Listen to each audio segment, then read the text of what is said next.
if you flag my show, kò ṣe nǹkan kan lára tèmi. Do you understand me? If you flag this show, go ahead. I won't stop talking the truth. Do you understand me? Go ahead and flag this show. I don't care. Òtítọ́ ọ̀rọ̀ láyé ò fẹ́ gbọ́, òun náà láyé ṣe dojúrú. Ó ní, I know. Ẹ̀yin tí ẹ mọ òtítọ́ tẹ̀ ṣe òtítọ́, tẹ̀ ń parọ́ mọ́ ẹ̀mí mímọ́ lórí pẹpẹ, pẹpẹ yín ti laná. I'm back to speak to all those ministers of God tí wọ́n mọ òtítọ́ tí wọ́n sọ, tẹ̀ ń ṣèké nítorí tẹ́ máa jẹ. Ìwé ìjọba ọ̀run ẹlòmíì ó ti ya. So stop doing what is wrong. Kẹ́rò pọ̀ lọ́hùn kọ́ ló ń sọ̀rọ̀. Ẹ mọ òtítọ́ ṣùgbọ́n ẹ lè sọ. Mi ò fẹ́ káyé rí tèmi rò, mi ìfẹ́ ká sọ pé èmi ni mo sọ bẹ́ẹ̀.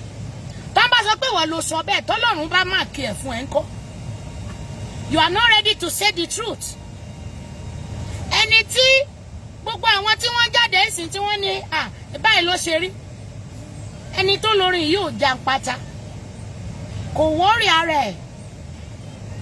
Ṣùgbọ́n ẹnu wọn lọ́lọ́run ti gbé orin yìí jáde.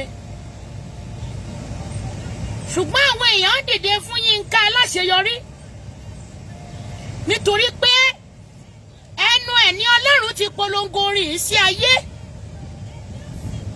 Bẹ́ẹ̀ náà ló ṣe yẹ kí Yinka Alaseyori rẹra rẹ̀ sílẹ̀ tó láti má sọ̀rọ̀. Ṣùgbọ́n Yinka ò mọ ẹ̀tọ́, ó mọ òtítọ́. Ẹ̀yin tí ẹ mọ̀ ẹ sọ fún pé kó ṣòótọ́ torí Ọlọ́run ò fèké o. Mi need láti explain ara mi fún ẹnikẹ́ni. I don't need to explain myself. Gbọ́n tí ẹ mọ òtítọ́ tẹ́ ẹ sọ. Àkọọ́lẹ̀ rẹ̀ wà àwọn kọ́lẹ̀ fún yín. Bíbélì wípé bí ìwọ bá ṣe rere ara kì í àyà ọbí. Àìṣe rere ọ̀pọ̀ ni ò jẹ́ kẹ́lòmí ò ganu yín. Wọ́n gbórúkọ yín láàárọ̀ ó tán fún yín lọ́sàn-án nítorí pé kí ni? Ẹ ti mú èké mọ́, ẹ ti dá gbogbo ẹ̀ pọ̀, ẹ ti fọ́pọ̀ mọ́yọ̀, ẹ ṣèké mọ́. It's high time for Mama Tolu Adelegan àǹtí ẹ̀yin náà jáde ká sọ̀rọ̀. Ẹ má bu ẹnikẹ́ni, ẹ má ṣàtakò, ẹ má sọ̀rọ̀ ìṣọ̀tẹ̀ sí ẹnikẹ́ni. Olúwa ló fún mi lórí yìí ní ọdún báyìí, báyìí ló ṣe rí. Ó ti tán, kẹfì tó kù lẹ̀ fọ́lọ́nkọ́lọ́ ń gbè yín níjà. Kò sí èèyàn kankan tó ń bá Yinka Alaseyori jà náà. Ọmọ ni ó jẹ́ sí mi o, mi ò ní ọ̀tá rẹ̀, mi ò lólódì rẹ̀ rárá o. Ọmọládé Yinka jẹ́ sí mi. Flourish ọmọ mi ni, mo dá àwọn èèyàn mi mọ̀. Ọmọ ló jẹ́ sí mi o, mi ní olódì ọmọ lọ́mọ o. Ṣùgbọ́n àwọn tó kọrin yìí, ọ̀tọ̀ lẹni tó kọ orin yìí. Àǹtí Tolu Adelegan ló kọrin yìí jáde. Ẹnu Yinka Alaseyori lórí yìí ti lọ káàkiri àgbáyé. Ẹ má wàá sọ di ọ̀tẹ̀, ẹ má jẹ́ ká sọ́dọ̀ ọ̀tẹ̀ mọ́ra wa lọ́wọ́. Because mo rí pé àǹtí Tope Alabi ti sọ, ó ti sọ orin yìí di ọ̀tẹ̀. Bí à ń torí ọmọbìnrin yẹn ń dìde. Má ṣe bẹ́ẹ̀, mi ò láìkì àǹtí. Ẹ jáwọ́, mi ò láìkì ọ̀tẹ̀. Ẹ jọ, ẹ̀yin lẹ máa jẹ́ káwọn ọmọ yìí bú yín pé àkùkọ gàgàrà ni yín. Ẹ fẹ́ káwọn ọmọ kéékèèké, mi ò láìkì ẹ̀. Ìwà ọ̀tẹ̀ náà ń pè bẹ́ẹ̀ àǹtí, ẹ má ṣe bẹ́ẹ̀. Kò dáa, kò dáa, kò dáa. Ọ̀rọ̀ tẹ́ ẹ sọ yẹn ọ̀rọ̀ burúkú ni, kò dáa. Ṣé rí bí àwọn èèyàn ṣe ń gbé káàkiri báyìí? Àkọ́kọ́ ẹ máa jára wọ ara yín. Ẹ ṣe jàre bro Gbénga Ṣáde, ẹ jọ̀ọ́ ẹ fún mi ní déètì ọjọ́. Mo ti ń wá bí mo ṣe máa connect mọ́ BBC. Mi ò mọ bí tí àǹtí Tolu Adelegan lọ. Mi ò mọ bí àwọn ń gbọ́ mi. Àmọ́ tí ń wá means. Mo ti ń wá means bí mo ṣe máa connect. Bro Gbénga Ṣáde, ẹ jọ̀ọ́ ẹ bá wa wá means bá ṣe lè connect mọ́ BBC. It's high time kí Ọlọ́run gbé àǹtí Tolu Adelegan náà dìde. Lóòótọ́ ayé mọ̀ wọ́n, wọ́n mọ̀ wọ́n, ṣùgbọ́n wọn ò mẹ́ni tó ń jẹ́ bẹ́ẹ̀. So mo ń wá àwọn, mo ti mẹ́sẹ̀jì màmá Adébímpé Aláṣọ Àdúrà ní Dublin. Mo sọ fún wọn pé mo fẹ́ bá wọn sọ̀rọ̀. Mi ìfẹ́ sọ̀rọ̀ kankan ju ọ̀rọ̀ àǹtí Tolu lọ, mo fẹ́ bá wọn sọ̀rọ̀. Àwọn blogger gidi nìyẹn tí wọ́n mọ̀ mí dáadáa. Mi ò ń jáde fún rubbish. Èmi ò ń ṣe no, I don't come out for rubbish. I am not ní gbé ẹnikẹ́ni níjà, kò sí èèyàn tó lè gbé ẹnikẹ́ni níjà. Ọlọ́run nìkan ló lè gbé wa níjà. Bẹ́ẹ̀ ni Ọlọ́run nìkan ló lè gbé wa níjà. Ọlọ́run nìkan ló dẹ̀ jó lóòótọ́. Èmi àti yín máa sọ̀rọ̀ bro Gbénga. A máa sọ̀rọ̀. Tí máa yẹ tó sì mo fẹ́ bí sì díẹ̀ bọ̀, máa bá yín sọ̀rọ̀ later. Ọlọ́run ló gbé Adéyínká Aláṣeyọrí dìde. Má ṣe tánà díẹ̀, mi ò láìkì ẹ̀. Mi ò fẹ́kẹ̀, mi ò láìkì ẹ̀. Ẹ̀yin tẹ́ ẹ wà lókè, ẹ má ṣèké pẹ̀lú àwọn ọmọ kéékèèké tó ń bọ̀ lẹ́yìn yín. Ọlọ́run ò fẹ́kẹ̀, mi ò láìkì bẹ́ẹ̀ yẹn olórin tẹ́ ti ga yìí ṣe ń ṣe, mi ò láìkì ẹ̀. Ẹ má condemn àwọn ọmọ ọlọ́mọ, kò dáa. Ibì kan ni gbogbo wa ń lọ. Ṣé sí ọ̀run lẹ̀ ń ṣe báyìí?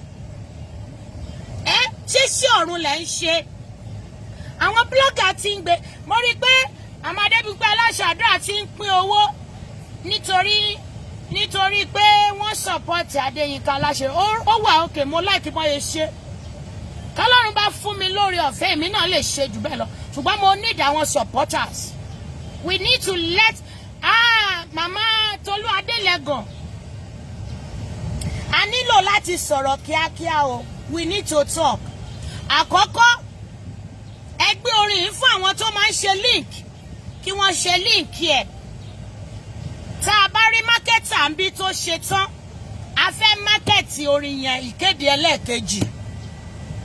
Ọlọ́run lẹ́nìkan máa lò fún ẹ. Mo lè má jẹ́ nǹkan kan lójú yín o, ṣùgbọ́n mo dúpẹ́ lọ́wọ́ Ọlọ́run níbi tó Olúwa bá iṣẹ́ rẹ̀ dé láyé mi.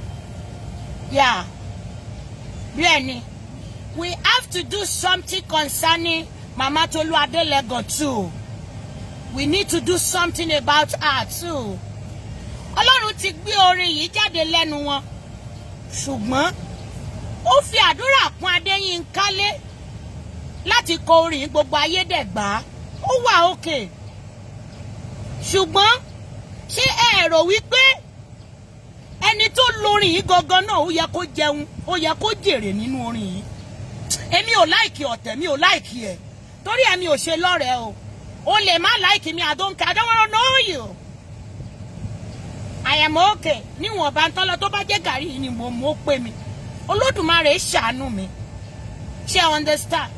We need to take up this matter too. Dídákẹ́jẹ́ àti Tolú ló jẹ́ kọ́rọ̀ ìwọ wọlé tó yìí. Kò yẹ kẹ́ dákẹ́, mi ò láìkì ẹ̀. Mo dẹ̀ gbọ́, mo rántí pé mo ti pè yín pé kí ló ṣẹlẹ̀, kí ló ń ṣẹlẹ̀. Now, ó yẹ kẹ́yìn náà, ẹ̀yin lẹ ṣiṣẹ́ orin yìí, ó yẹ kẹ́ jọrọ̀ ẹ̀. Ó yẹ kẹ́ jọrọ̀ náà. Ṣé understand? Níwọ̀n nǹkan tí Ọlọ́run bá fún ẹ̀yin èèyàn. Àǹtí Tolú, ká ní mo lè gbé yín wọlé bí mi bá fẹ́ kẹ́ wọlé kẹ́ sọ̀rọ̀ lórí orin yìí. Àwọn èèyàn kan máa ṣiṣẹ́ orin sílẹ̀. Lóòótọ́ ó dáa. Màmá Bọ́lá rẹ kọ́ ló ní o, àǹtí Tolú Adelegan ló lórí. Mi ò mọ ibi tí àǹtí yìí wà báyìí nísìn. Kẹ́ jẹ́ ń tẹ fídíò yín bóde, kẹ́ bóde sí kẹ́ wá sọ̀rọ̀. Come and say something. Let me bring you in. Mo ti àdíyìn ẹjọ́ ẹwọ́ wà ń bẹ̀. Níwájú Ọlọ́run àti èèyàn. Nínú album Màmá Bọ́lá rẹ ni mo ti gbọ́ orin yìí. Mi Tolú ló kọ. Mi ò mọ̀ páwọn ló lórin. Mi ì gbọ́dọ̀ parọ́ fún yín, ṣùgbọ́n mo gbọ́ orin yẹn rí lẹ́nu wọn.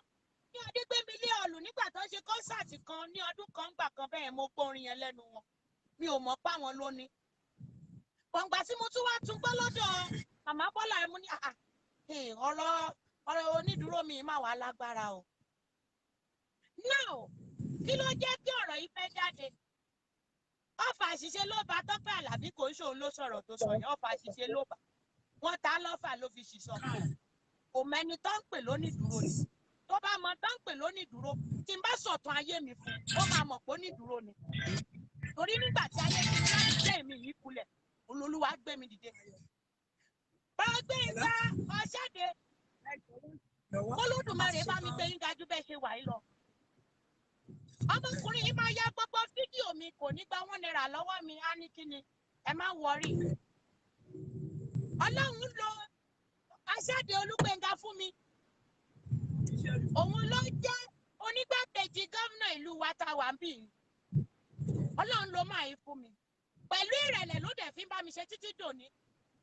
That's why I pick him up. in my mind olú mama ya gbogbo fídíò mi kò sí iṣẹ́ tí n bá ṣe Gbénga Ṣáde ló máa wá tó máa fídíò tá ṣe gbogbo ẹ̀ fúnra ẹ̀ ló tún máa mú sídìí yẹn wá bá mi ẹ̀mí ìrẹ̀lẹ̀ náà ń pè bẹ́ẹ̀ ẹni tó lọrin sí màmá ti wọlé ni ṣe ti dé bẹ́ẹ̀ni bẹ́ẹ̀ ma mo wà ń bí. ẹ jẹ́ káwọ èèyàn rojú yín dáadáa mo fẹ́ ká rojú yín dáadáa ẹ jẹ́ ká rojú yín. mi ò jáde nítorí anything mo ti sọ fáwọn èèyàn wa pé I'm not out because of anyone mo jáde neutrally bí ẹ̀mí mímọ́ ṣe darí mi ni mo ṣe ń ṣe nǹkan tí mo ń ṣe lọ́wọ́ ẹ dẹ̀ mọ̀ mí dáadáa I am out on my own I'm not out for anyone. Now ìdí tí mo fi sọ pé kẹ́ ẹ gbé ojú yín jáde ni wípé òru àná bíi ọwọ́ aago kan ni mo rí post yẹn tí Àtitọ́pẹ́ ní onídùúró mi kinní kan ó ní ẹ̀mí mímọ́ ní kò ń gbẹnu òun sọ̀hún kinní kan kankan bó ṣe ń sọ lolúwa sọ fún mi pé irọ́ ló ń pa ẹ̀mí mímọ́ kọ́ ló sọ fún ọ̀tẹ̀ ló fẹ́ ṣe ó ti ní nǹkan kan tó ń rí nípa Adéyínká Aláṣeyọrí ló ṣe jáde ló ṣe sọrú nǹkan kan tó sọ yẹn Ọlọ́run ò dẹ̀ fẹ́ kí Ọlọ́run ò fọ́tẹ̀ now mi ní business pẹ̀lú Yínká Aláṣeyọrí I don't have business with them I only have business with you that this song Onídùúró mi ẹ ṣe nínú rẹ́kọ̀dù yín ló ti jáde which is ìkéde ẹlẹ́ẹ̀kejì am I right? Yes ma. Inú ìkéde ẹlẹ́ẹ̀kejì ni orin yìí ti jáde tó jẹ́ Onídùúró mi ẹ ṣe o mo gbọ́ dáadáa tí n bá gbọ́ mi ò ní sọ̀rọ̀ lórí ẹ̀ tó bá jẹ́ ènìyàn ló dúró ni wọ́n á ti máa kún tó bá jẹ́ ènìyàn ló dúró ni wọ́n á ti máa sì kún wọ́n á ti máa sọ̀rọ̀ tó bá jẹ́ ènìyàn ló dúró ni wọ́n á ti máa sì kún Onídùúró mi ẹ ṣe o now orin yín tẹ́ ẹ kọ jáde yìí ló gbé Adéyínká Aláṣeyọrí jáde sígboro ó ní orin kan tí ọmọkùnrin kan náà kọ ní Kaduna ẹ ṣe àyè ọpẹ́ yọ orin ẹ̀yin méjì yìí ló gbé jáde sí gbangba now Ọlọ́run fẹ́ kó jẹ́ pé orin yìí ló máa gbé jáde ni ọmọ yín ni Adéyínká Aláṣeyọrí ṣùgbọ́n kò dára ká gba ọ̀nà ẹ̀bùrú láti lo nǹkan ní nǹkan láì gbàṣẹ lọ́wọ́ ẹ̀ Ọlọ́run ò kékeré. Ó yẹ kí àwọn olórin ẹ̀mí ká máa ṣèwádìí orin tá a máa kọ ṣọ́lọ́run ló fún ẹ lórí ìwọ kọ́ ló ní bọ̀ tó gbé jáde Ọlọ́run fi ẹnu ẹ ó fi ṣàṣẹ orin yẹn dẹ̀ jáde sí gbangba kò sí big deal. Now hello Olúwayọmí Deborah mi ò ní issue pẹ̀lú Yínká please mi ò ní issue ẹ jẹ́ má pè mí mi ò ní gbé o I am a very strict and disciplined woman ṣùgbọ́n Olúwayọmí Deborah mi ò ní issue pẹ̀lú Yínká mi rò pé mo sọ̀rọ̀ Yínká láì dáńbé. Okay ẹ ti rẹ́dì lọ́la now ìdí tí mo fi ní kí Gbénga a máa sọ̀rọ̀ tá a bá ṣe tán sìn ìdí tí mo fi ní kí a rí ojú màmá Tolú ni wípé it's time for her to go to limelight Ọlọ́run ló ń gbé èèyàn pé èèyàn náà lèèyàn máa lò èyí tẹ máa ń pòwe pé ẹ̀kẹ́nìkan bá kẹ́ni ẹ̀ Ọlọ́run àtẹrọ̀gẹ́ yé pòwe yẹn mọ́ nígbà téèyàn tẹ́ ẹni fún ẹ ṣó o sùn sí dáadáa ṣó o sọ pé ẹni tó tẹ́ fún ẹ yẹn dọ̀tí ẹ má jẹ́ ká ṣèpè mi ò láìkí irọ́ mi ò fèké Ọlọ́run ò fèké ṣọ́rọ̀ mi yé yín now Mọ́mí Tolú orin yìí ẹ jẹ́ ká pe àwọn BBC ẹ sọ̀rọ̀ lórí ẹ̀ ọdún tí Ọlọ́run fún yín bàbá ní kí n fún yín láyè kẹ́yìn náà sọ̀rọ̀ ń sìn mo máa fún yín láyè now táwọn BBC tó wá Àwọn bloggers táwa náà bá mọ̀, we will connect to them. You deserve an accolade. You understand me? Yes, ma. Kò sẹ́ni tí Ọlọ́run ò lè lò fún wa. Ọlọ́run ń lo àwọn èèyàn fún mi náà. Ṣùgbọ́n mi ò ń ṣàfibí ṣólóore. Now, ìdí tí mo fi ń sọ ọ̀rọ̀ yìí ni wípé ẹgbẹ́ ìrìn adé Yinka Alaseyori bí ọ̀tá yín màmí. Ọmọ yín ni o. Ọmọ yín dáadáa ni. Ṣé ọ̀rọ̀ mi yé yín mà? Ọmọ yín ni. Ṣùgbọ́n òkè tó ti fẹ́ lọ bọ orin yẹn jẹ́ ni ò dáa. Wọ́n ti ẹ̀ nílùú ṣe. Kò dẹ̀ lè wọ̀. Àsìkò tó fún ẹ̀yin náà láti dìde tàn ju bẹ́ẹ̀ ṣe tàn tẹ́lẹ̀ lọ. Now, mo fẹ́ kẹ́ sọ̀rọ̀ lórí orin yìí. Ọdún wo ni Olúwa fún yín? Nígbà wo ló jáde síta? Níbi tẹ́ ẹ ti kọ́, nígbà àkọ́kọ́ tẹ́ ẹ kọ́, àwọn olórin àgbáyé wo ló wà ń bẹ̀? Béèrè wa nìyẹn. Mo kí gbogbo ẹ̀yin tí ẹ wà ní online. Mo dẹ̀ ń fi àsìkò yìí kí wòlíì obìnrin.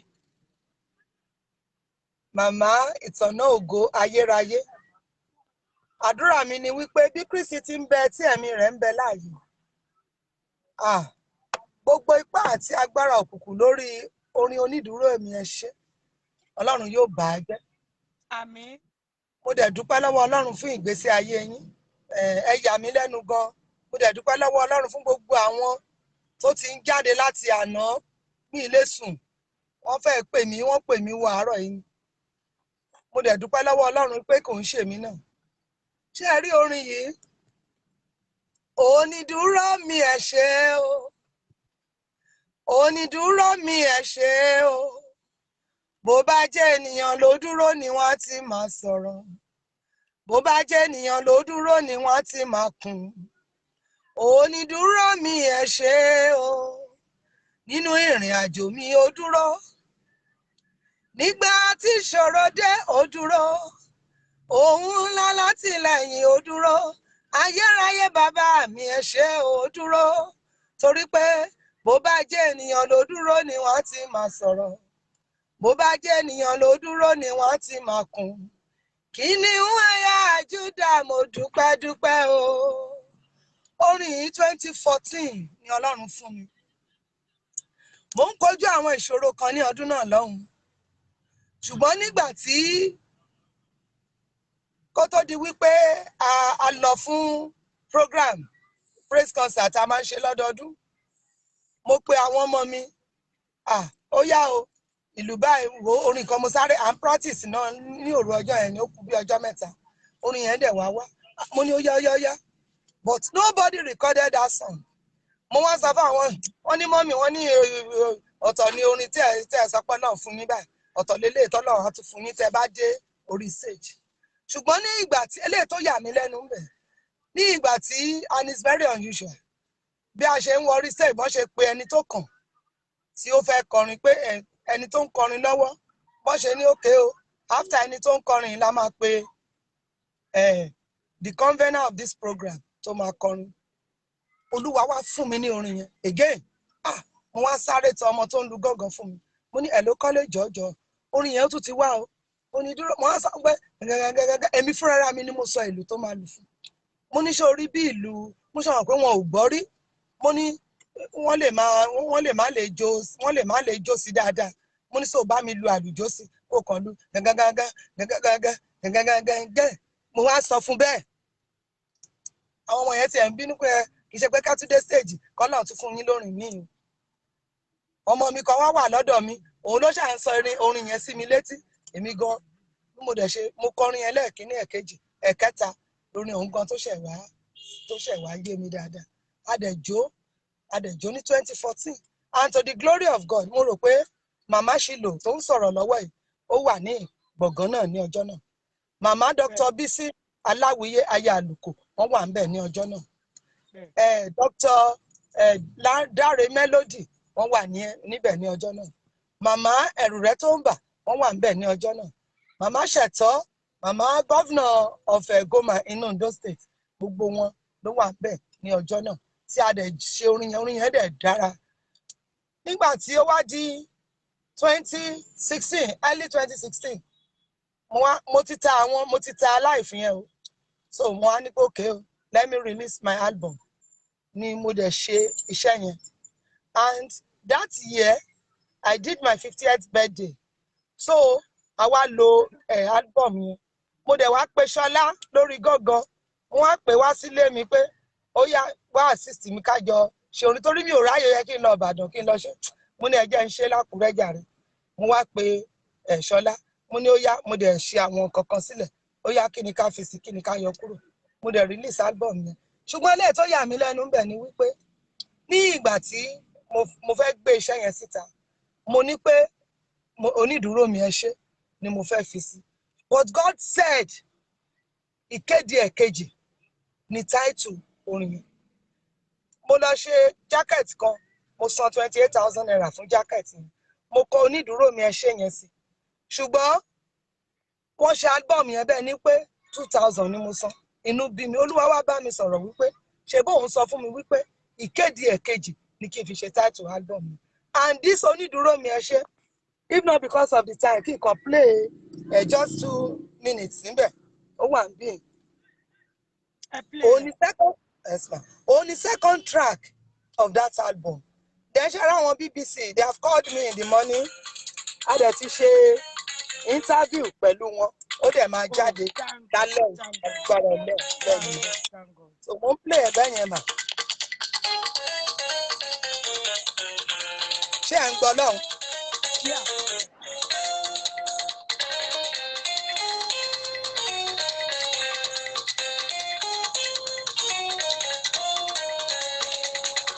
Onídùúró mi ẹ ṣé o. Onídùúró mi ẹ ṣé o. Bó bá jẹ́ ènìyàn ló dúró ni a ti máa sọ̀rọ̀. Bó bá jẹ́ ènìyàn ló dúró ni a ti máa sọ̀rọ̀. Onídùúró mi ẹ ṣé. Onídùúró mi ẹ ṣé. Onídùúró mi ẹ ṣé. Bó bá jẹ́ ènìyàn ló dúró ni a ti máa sọ̀rọ̀. Bó bá jẹ́ ènìyàn ló dúró ni a ti máa sọ̀rọ̀. Onídùúró mi ẹ ṣé.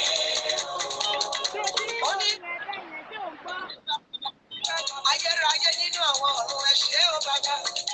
Mo bá jẹ́ ènìyàn ló dúró ní àti máa sọ̀rọ̀. Má tẹ̀rẹ̀ dà ìsìsíjò mi o. Ó máa lágbára tó bá tẹ̀rẹ̀ dà ìsì. I will not have mercy o. Mo tún bá jẹ́ mi o. Má ṣe náà tẹ̀sí. Onídùúró mi ẹ ṣé. Mo wá rí fún ọ. Onídùúró ló dúró ní àti máa sọ̀rọ̀. Mo bá jẹ́ ènìyàn ló dúró ní àti máa sọ̀rọ̀. Ẹ jẹ́ dáadáa o. BBC nìkan kọ́ ló máa gbé. Gbogbo àwọn blogger ọ̀rẹ́ mi ní Dublin ni màá pè. Ẹ dáràn.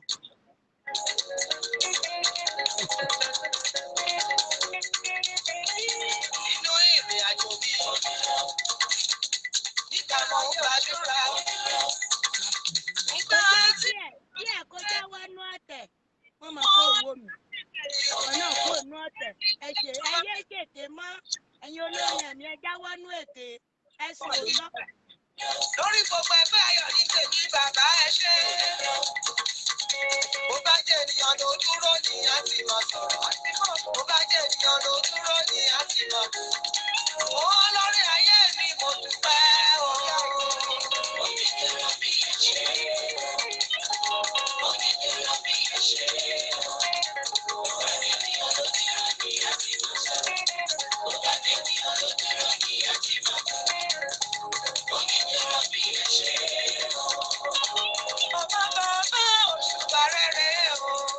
Bàbá jọ̀wọ́ gbà á lọ́wọ́ mi. Amen.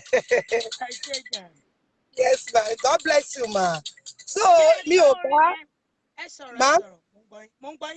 bá Yinka Alaseyori. Mi ò bá jà rárá. Mo rò pé ní May last year tá a wà ní pandemic ni àwọn èèyàn pè mí pé orin yìí àwọn kan ẹnìkan mà sọ pé òun ló ń ṣe ta ni. And I called some people tí wọ́n mọ̀ tí wọ́n close mọ́.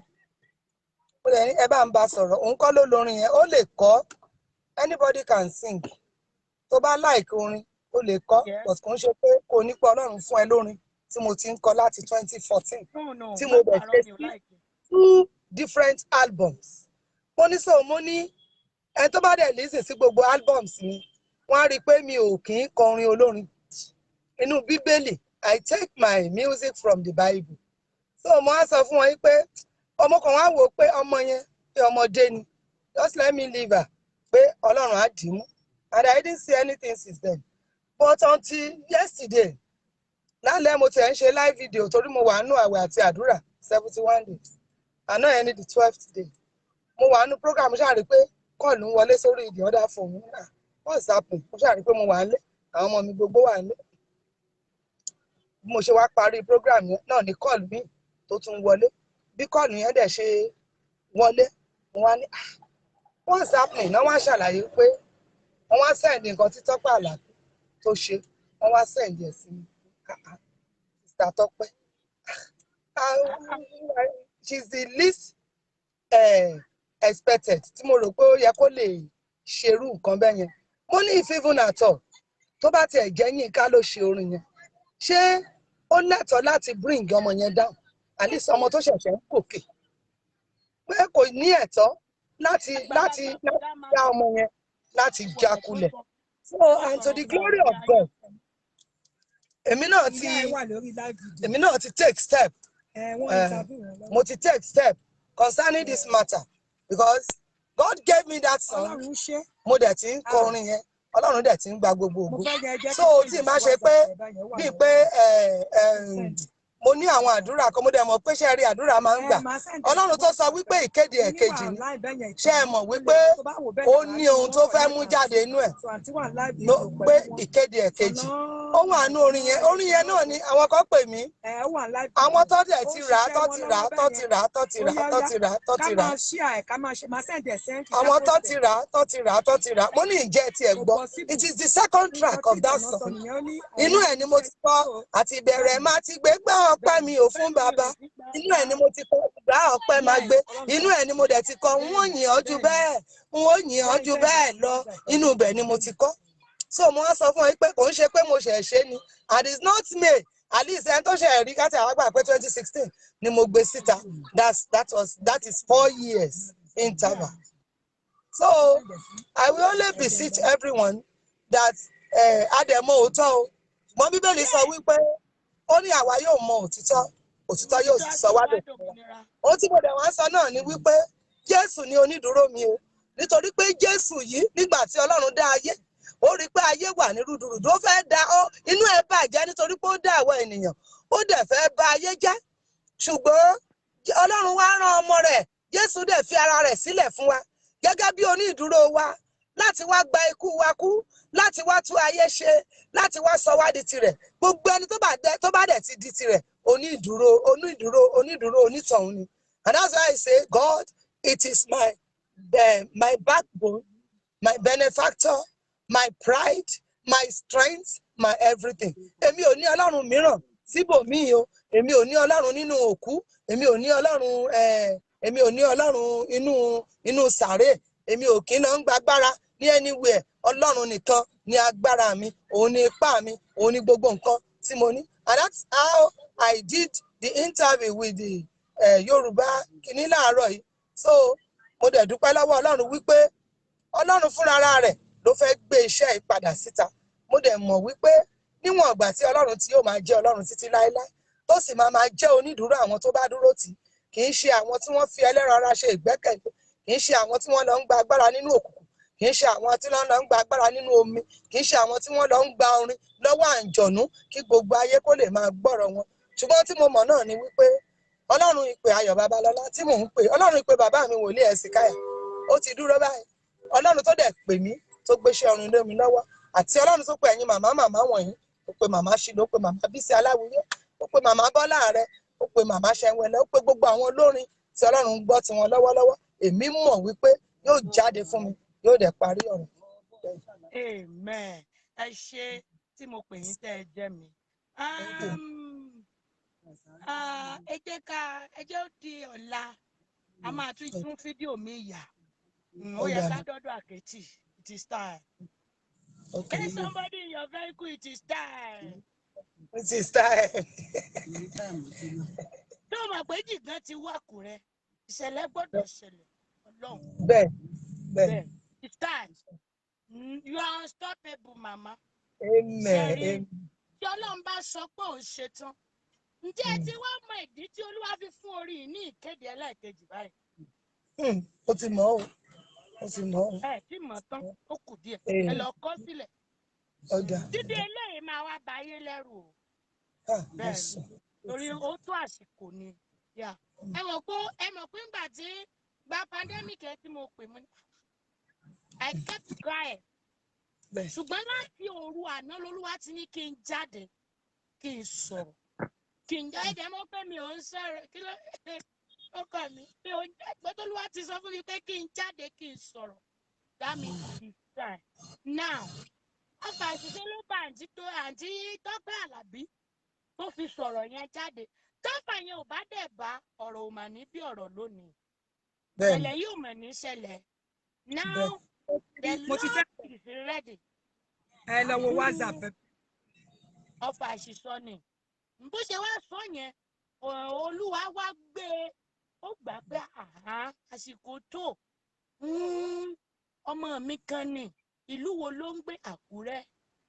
Orin yẹn ó pé tó kọ, ó ní kéde mi náà mo ní ó sọ ní kéde ẹlẹ́ẹ̀kejì ìkéde ẹlẹ́ẹ̀kejì yìí máa wá ṣe kí ni? Ó máa mì gbòòrò títì. Mo wá gbàdúrà fún yín màmá. Ní sáà àti àkókò yìí, ẹni tó bá sọ wípé kí ìkéde ẹlẹ́ẹ̀kejì yìí má wáyé láyé yín. Lórúkọ Jésù mo fi májẹ̀mú ìpè bàbá wa sọ. Mo sọ ní orúkọ Ọlọ́run Àpọ́sù Ayọ̀délé Babalọ́lá.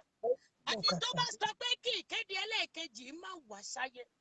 Bẹ́ẹ̀ ni tó bá mí lórí ilẹ̀, èémí rẹ̀ máa dòbú mọ́ nímú. Tó bá rìn lórí ilẹ̀, ilẹ̀ máa mì mọ́. Bẹ́ẹ̀ ni wá ń gbọ́ orin yìí láì bínú. Mo fẹ́ kí àwọn èèyàn yìí ká tẹ́tí sí ohùn Olúwa dáadáa lẹ́nu mi. Èmi jáde t'Olúwa ọba rán mi. Bí Olódùmarè ti wá sọ pé òun ṣetán láti sọ̀rọ̀ ìkéde ẹlẹ́ẹ̀kejì nínú ayé yín, nínú ìjọ CAC Ògo Olúwa, ṣé mo gbà á? Bẹ́ẹ̀ ni mà. Òkè Àdéyìn tó lọ dé sínú ayé màmá wa Tolu Adelegan láti sọ̀rọ̀ ìkéde ẹlẹ́ẹ̀kejì gẹ́gẹ́ bí onídùúró wọn yìí. Lórúkọ Jésù Kristi ẹ̀ ní ṣe dá dúró. Àmín. Ẹnikẹ́ni tó bá pinnu àti dá yín dúró lórúkọ Jésù, ìpinnu rẹ̀ yẹn ni ó ṣekú pa. Àmín. Ẹ wá wò ó, mo fẹ́ kẹ́ ẹ kíyèsára. Oríṣiríṣi ìpele máa gbà. Ẹ gbọ́ nínú bí ejò, kẹ̀sì jẹ́ oníwà tútù bí àdàbà. Mo mọ̀ pé ẹ̀mí Ọlọ́run ń gbénu yín. Ẹ ní ṣìṣe o, ẹ dẹ̀ ní ṣìṣe. Mo fẹ́ ká bá mi gbàdúrà fún Adéyínká Aláṣeyọrí níbi tẹ́ ẹ wà yẹn gbàdúrà fún. Kó máa ga ní kó má lọ lẹ̀. Lórúkọ Jésù Kristi gbogbo ipá tó pinnu láti já Yínká Aláṣeyọrí bọ́. Gbogbo ẹni tó wọ òkùnkùn nítorí Yínká Aláṣeyọrí. Ohun tí mo sọ náà ni wípé ipá òkùnkùn wọn ó di asán. Àmín. Mo tún sọ ọ́ lẹ́ẹ̀kejì gẹ́gẹ́ bí ọmọ tí a bí sínú ìpè, gẹ́gẹ́ bí ẹni tí a yàn. Gbogbo ẹnikẹ́ni tó wọnú òkùnkùn lọ tó bá sọ wípé òun fẹ́ gbógun ti Adéyínká Aláṣeyọrí láti jábọ́, torí kò ń ṣe ẹni tó ń sọ̀rọ̀ yìí Tope Alabi fẹ́ já Yínká Aláṣeyọrí bọ́ ni. Torí èmi náà tó bá jẹ́ pé mo fẹ́ kó jábọ́ ni màá ti sọ̀rọ̀, ṣùgbọ́n mi ò fẹ́ kó jábọ́. Mo fẹ́ kó túbọ̀ máa lọ òkè sí ni. Ohun tí mo sọ ni wípé ipá òkùnkùn lórúkọ Jésù kò ní péjọ lé lórí. Ọ̀rọ̀ kẹta ni wípé bí Kristi ti ń bẹ tí ẹ̀mí rẹ̀ ń bẹ láàyè, ẹ̀mí ìgbọ́ràn pípé, ẹ̀mí ìkíyèsára, ẹ̀mí tí ènìyàn fi ń súnmọ́ Ọlọ́run ju ti tẹ́lẹ̀ lọ, tí yóò mọ rere yàtọ̀ sí ibi. Mo rán sí Adéyínká Aláṣeyọrí lórúkọ Jésù Kristi, agbára Ọlọ́run kó gbèrò. Àmín Jésù. Bẹ́ẹ̀ ló máa rí o. Amen. Ìjọba ọ̀run ò ní bọ́ lọ́wọ́ wa. Jésù Olúwa wa. Àmín. Màmá, bàbá làwọn fẹ́ sọ̀rọ̀ kan o, ẹ tó lọ. Adéyínká Aláṣeyọrí yẹn, ara ọmọ ìpè yín ni. Màmá Yes, ẹgbẹ́ sir. tí Olúwa wí. Yes, Olúwa sir. ní Adéyínká Aláṣeyọrí yẹn. Ọmọ ìpè yín ni. Ara ọmọ ìpè yín ni. Yes, sir. Ara Yes, sir. àwọn tọ́lọ́run fẹ́ kó jẹ́ mouthpiece. Mouthpiece. Ó sọ̀rọ̀ Okay, sir. nípa tó gbé ìran yẹn. Kó gbé So ó jáde. gbọ́dọ̀ wá gba ìsúre lẹ́nu yín. Yes, ó ń bọ̀ wá gbàsúre Ó kó lọ gbọ́dọ̀ wá kọ́lẹ̀. àwọn tó bá mọ̀ bóyá Wọ́n wà sọ lórí fún. afẹ́fẹ́ yìí kí wọ́n sọ fún un. Ẹ wà lára àwọn tí àṣẹ ẹnu yín tó máa ràn lọ́wọ́. Bẹ́ẹ̀ ni tó máa jẹ́ gòkè Ẹ ju bó wà ṣe wà lọ. lára àwọn tí ọ̀rọ̀ àṣẹ ẹnu yín máa tún boost ayé ẹ̀ kó ní ìtẹríba nítorí áńgẹ́lì Ọlọ́run kan ti ara iṣẹ́ ìránṣẹ́ yín tún gbé yín dé so ara ọmọ ìpè yín ni. Ẹ ti gbọ́. Yes, sir. So, Mo ti gbọ́. Mo ti bẹ́ẹ̀ ni. Ohun tí arábìnrin yẹn dẹ̀ wí lótìtọ́ àná lèmi náà gbọ́ bí wọ́n ṣe ń sọ tí Jésù ò bá wáyé sáyé kó kú fún gbogbo ayé kó dúró gẹ́gẹ́ bí Òun ló dúró onídùúró fún wa náà, òun ló nawọ́ sókè pé òun máa wá kó làbá wà. Èmi ò ń fetí sí ṣùgbọ́n orí òkè la wà bí mọ́mì ṣe wá ń gbọ́ mo wá ń retí pé kí kó sọ wípé kó sọ nǹkan tí ó wá yẹ kó jó onídùúró wa. Nígbà tó ní pé a lè pe Jésù ní onídùúró báwo ló ṣe fẹ́ kàn yí. Rí bí gan tó ti ṣe ni. Yí padà ọ̀sẹ̀ ló wà nídìí ẹ̀. So Bẹ́ẹ̀ni, kí wọ́n bẹ́ẹ̀ni. má wá láti gbé ẹnikẹ́ni ṣubú. Bẹ́ẹ̀ni, bẹ́ẹ̀ni, bẹ́ẹ̀ni. Ẹ̀yin gbogbo àwọn tá ẹ kó lẹ́yìn wọ́n ní àwọn tí Ọlọ́run rán wọn sí lọ́tọ̀. Wọn ò nílò àti wọn bá lo. Màmá Tolú ẹ fi nọ́mbà yín síbẹ̀ àwọn èèyàn fẹ́ pè yín. Ẹ fi nọ́mbà yín síbẹ̀. Drop your number. I know this video will go viral. Ẹ̀yin ló ń jẹ àkùkọ kò sẹ́ni tí ò lè débẹ̀. Ṣùgbọ́n Ọlọ́run lò ó láti gbé ògo yìí jáde. Ẹ fi nọ́mbà yín síbẹ̀. Yóò gbé léyìn. Your line yín ni o. Bẹ́ẹ̀ni mà. Ẹ fi síbẹ̀. Mo máa pín ní ẹ̀ mọ́ bẹ̀. Bọ́lá ń bá wá fi sí ẹ lọ́kàn. Mọ́tò ló tọ́ sí màmá yìí ó yẹ ká fún un. Bẹ́ẹ̀ ni. Ilẹ̀ ló tọ́ sí ibi tílẹ̀ yẹn bá wà sọ fún ó máa wá. Kọ́kọ́rọ́ ilé ló wà lọ́wọ́ tiẹ̀ fún un. Òun ló deserve láti gba college gbogbo orin yìí. Lóòótọ́ Ọlọ́run ṣe bó ṣe ń ṣe ó gbé bó ṣe ń ṣe dé àlè lọ́lọ́run òṣìṣẹ́. Gbọ́n ọmọ ìpè ní Adéyínká Aláṣeyọrí jẹ́ sí yín. Ó gbọ́dọ̀ wá júbà. Bẹ́ẹ̀ ni ó wá júbà máa ń jẹ̀mú bí orísun orin rẹ̀ orísun ògo rẹ̀ nù. A wà ń bẹ́ẹ̀ èmi àti bàbá mi wà ń bẹ́ẹ̀ èmi àtọkọ mi wà lórí ìjókòó ń jọ̀yìn abẹ́ ti gbàgbé. Àjòkó. Ṣé ẹ ti fi nọ́mbà yìí bẹ́ẹ̀ jẹ́ ń pín ni ẹ o? Mo ti fi sí mà. Nọ́mbà màmá Tolú Adelegan nìyẹn. Ẹ̀yin olóríire èèyàn, ẹ̀yin ẹbí mi, ẹ̀yin olólùfẹ́ mi. Ẹ pè wọ́n ẹ béèrè àkáǹtì wọn. Ẹ bá ń da owó bẹ̀. Ẹ má jẹ́ kówó yẹn ó stop o. Títí dọ́dún yìí máa fi parí. Ẹ ṣáà máa bá mi appreciate Ọlọ́run láyé. Ẹ wá jẹ́ ká lọ ṣe fídíò orin yìí kó jáde. Ẹ bá wa fún àwọn oní link àbí kẹ́ send ẹ̀ sí mi tí ò bá sí link fún. Ẹ bá mi wá mi torí yẹn bá wà ẹ ṣe sórí WhatsApp mi ká gbé fáwọn oní link kàn gbé link jáde kàn promote ẹ̀ kó káàkiri kó wà lórí Apple kó wà lórí Amazon táwọn èèyàn máa lọ copy ẹ̀ ń bẹ̀. God will honour you all. Yóò dáa fún yín màmá mi ẹ ṣé. Thank you ma. Ẹ ṣé ma. Mo fẹ́ lọ́wọ́ gbogbo ẹ̀yin tí ẹ wò Ó wá. dúpẹ́ mà ẹ ṣé o. Yes ma. Olúwa ṣe mà. Mo fẹ́ dúpẹ́ lọ́wọ́ gbogbo ẹ̀yin tí ẹ wò wá lónìí lórúkọ ojú òní tì yín. Ìlérí Ọlọ́run máa ṣe láyé yín. Ẹ gbọ́ o, ẹ gbọ́ mi dáadáa. Ẹ gbọ́ mi dáadáa o. We are not here to condemn our daughter. Daughter wa, daughter.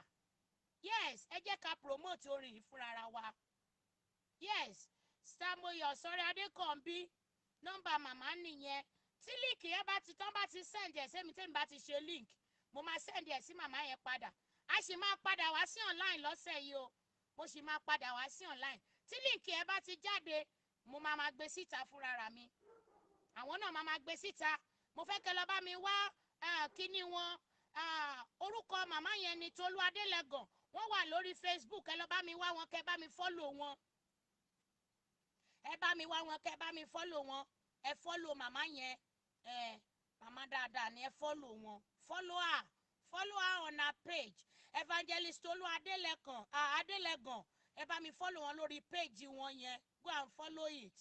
The Lord will honor everyone. Gbogbo ẹ̀yin tẹ́ wò mí mo dúpẹ́ lọ́wọ́ yín. Ẹ ṣé púpọ̀. Ojú òní tì yín. Mo fẹ́ ju káàdì síta. Fast. Mo fẹ́ fi káàdì síta o. Are you ready? MTN. Mo ń wá àwọn tó lè fast. Oya jẹ́ ju káàdì síta. Okay. Wọ́n máa open Instagram. Gbogbo bẹ́ẹ̀ ṣe ń comment yẹn làwọn náà ń go through ẹ̀. Instagram account tí wọ́n máa wà open.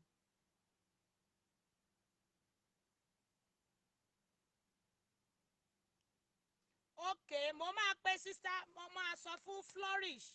Ọmọ mi ni Tope Flourish. Mo máa sọ fún pé kí wọ́n fún mi ní nọ́mbà dé Yinka Alaseyori. Màá pè ọmọ wa ni ó ti dìde kò ní jábọ́ lórúkọ Jésù. Ó máa tàn káàkiri ni lórúkọ Jésù. Kò ní jábọ́ láíláí. A lè ronú ibi sí láíláí, kò lè work. Àwọn àkùkọ gàgàrà kan tí ò fẹ́ ó ga àṣírí wọn. Ó sì ń gbé ọmọbìnrin lárugẹ ń jò ní ìtaàrí inú kíná tí ń pè. So yẹ kó sọrú ọ̀rọ̀ yẹn jáde. Ọlọ́run èso onídùúró tòun. Alásọtán alásọjù. Ọfà ṣìṣe ti bá lórí pẹpẹ. Ńgbà ẹ̀mí mímọ́ kọ́ ló ní kẹ́ lọ. Téèyàn bá ti when you build on fake fame, you will destroy yourself. Wàá destroy integrity when you build on fake fame. So rí báyìí.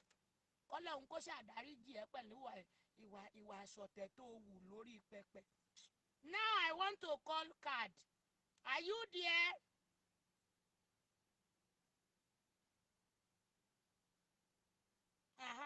A máa pe Yinka ọmọ wa ní Yinka Alaseyori. Oya MTN 18 fast finger ní kó lòdù ẹ o 1807 MTN 2063 4498 ẹ̀ẹ̀mejì péré ni máa pè mí ò ní pé lẹ́ẹ̀mẹ́ta o. Ẹ̀yin tẹ́ ẹ bá ní nọ́mbà dé Yinka Alaseyori ẹ sẹ́ǹdì ẹ̀ sí mi lórí nọ́mbà mi tàbí kẹ́ lọ sẹ́ǹdì ẹ̀ sí mi lórí orí messenger. I don't want to drop my number here. You can go and send the number to me on messenger.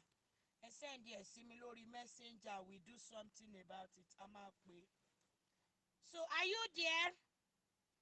Jẹ́ kí n bẹ̀rẹ̀ láti bẹ̀rẹ̀ 1807 2063 4498 69230 MTN 1807 2063 4498 69230 MTN nìyẹn. Ẹni tó bá ti.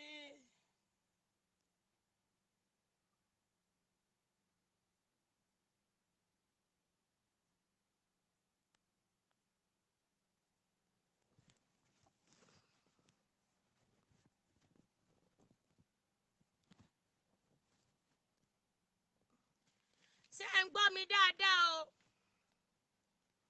Are you hearing me? Jẹ́ kí n pe káàdì tó kàn. Jẹ́ kí n pe káàdì tó kàn. Ìwọ ló mọ wàhálà tó kó rẹ̀ sí ìwọ ni kó má forí gbégbékúgbé. Ẹ̀yin lẹ jẹ káàdì wa. Àwọn tó jẹ́ ti sọ̀rọ̀. Let me call another one. We have to 15 to 20 card here.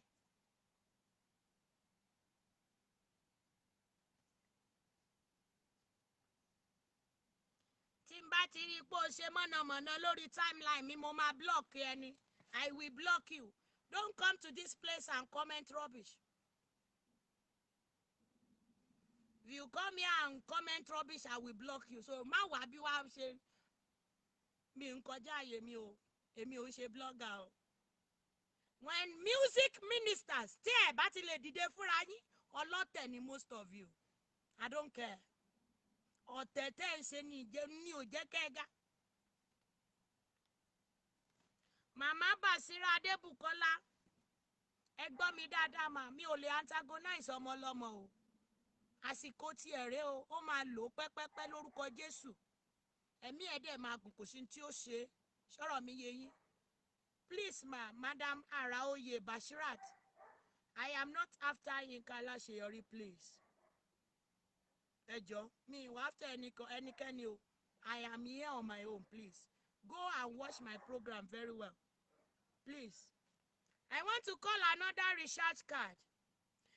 MTN 5843 8701 6344 45800.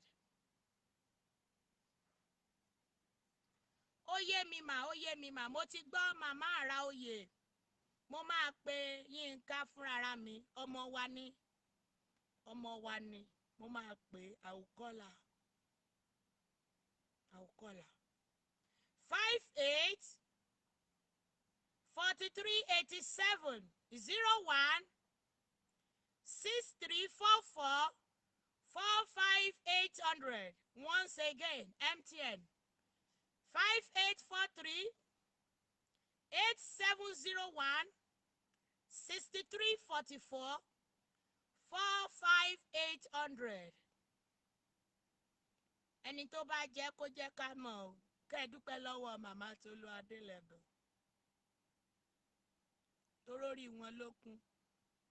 Loaded by someone, ta ló lòdù ẹ̀? Kò sọ̀rọ̀ o. Another MTN card 5890. Yes, God bless you, Jare. Madam Omawunmi Ogunsoya. It is okay. She popularized the song, but she needs to give credit to the original owner of the song. Amen. O, Mommy Ìtùnú Ọlátòkunbọ̀. Èmi náà gbàgbọ́ pé ó yẹ kó ṣe. She will do the needful. Another MTN card, please. 5890 8471 9023 30367.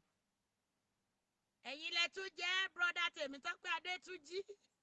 Ọlọ́run ló mọ bí tẹ́ ẹ ti rí ọwọ́ fast finger ti yín o. 5890 8471 9023 30367. Another MTN card 8118 5253 8686 65070. Another MTN recharge card 8118 5253 8686 65070.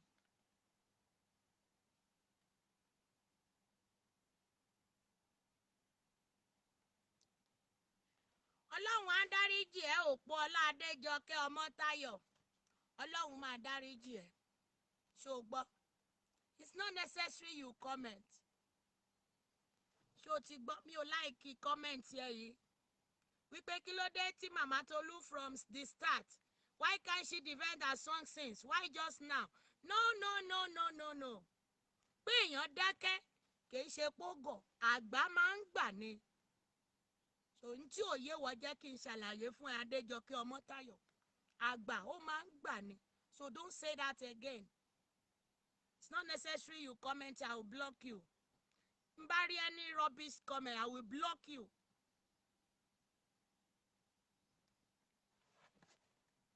Gbogbo ẹ̀yin tẹ́ ẹ̀ ń win ní recharge card yìí, ẹ lágbára gan o. Ọwọ́ yín ti fast jù. Another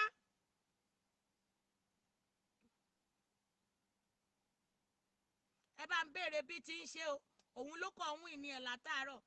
Another recharge card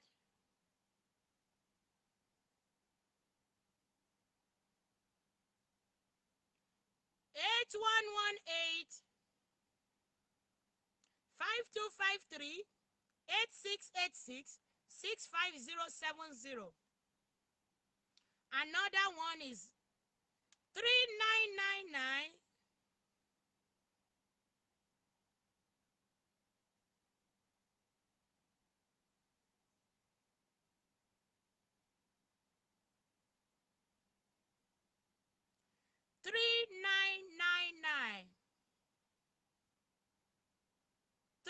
3999.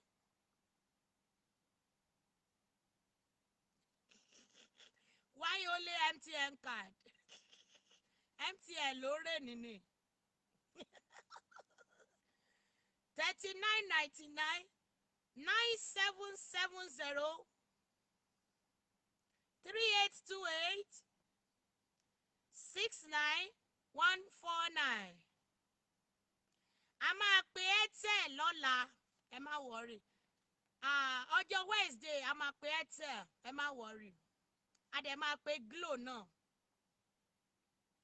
Once more 339.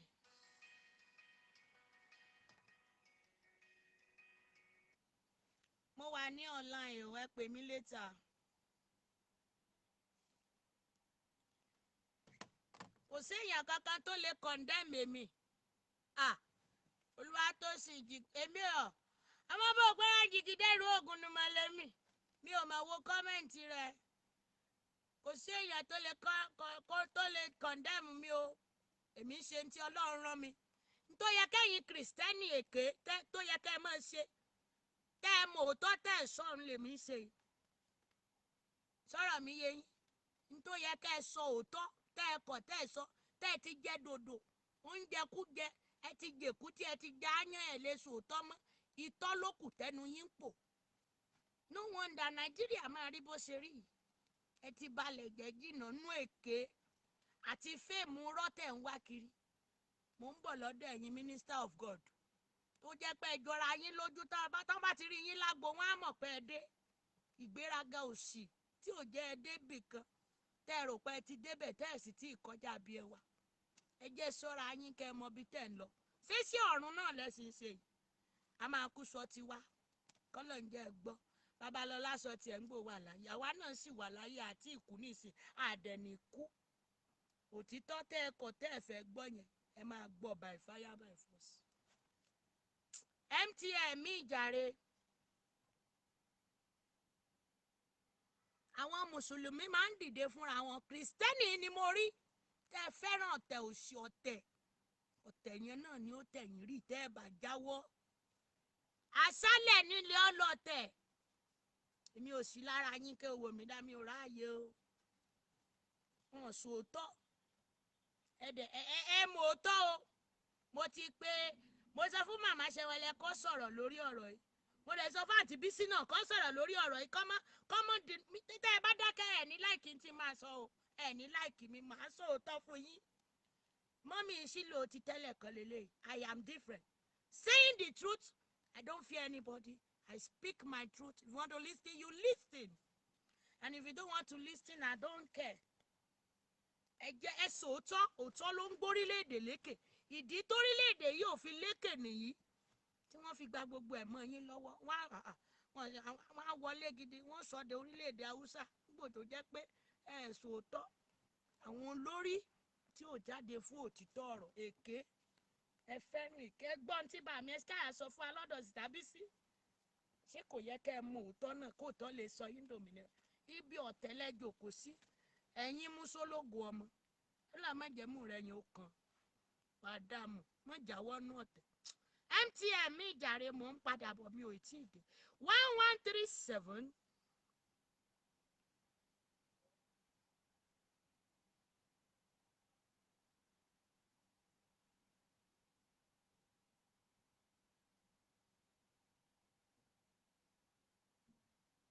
No problem. You can contact Adeyinka. Tí n bá ti ní nọ́mbà rẹ̀, I will just drop it.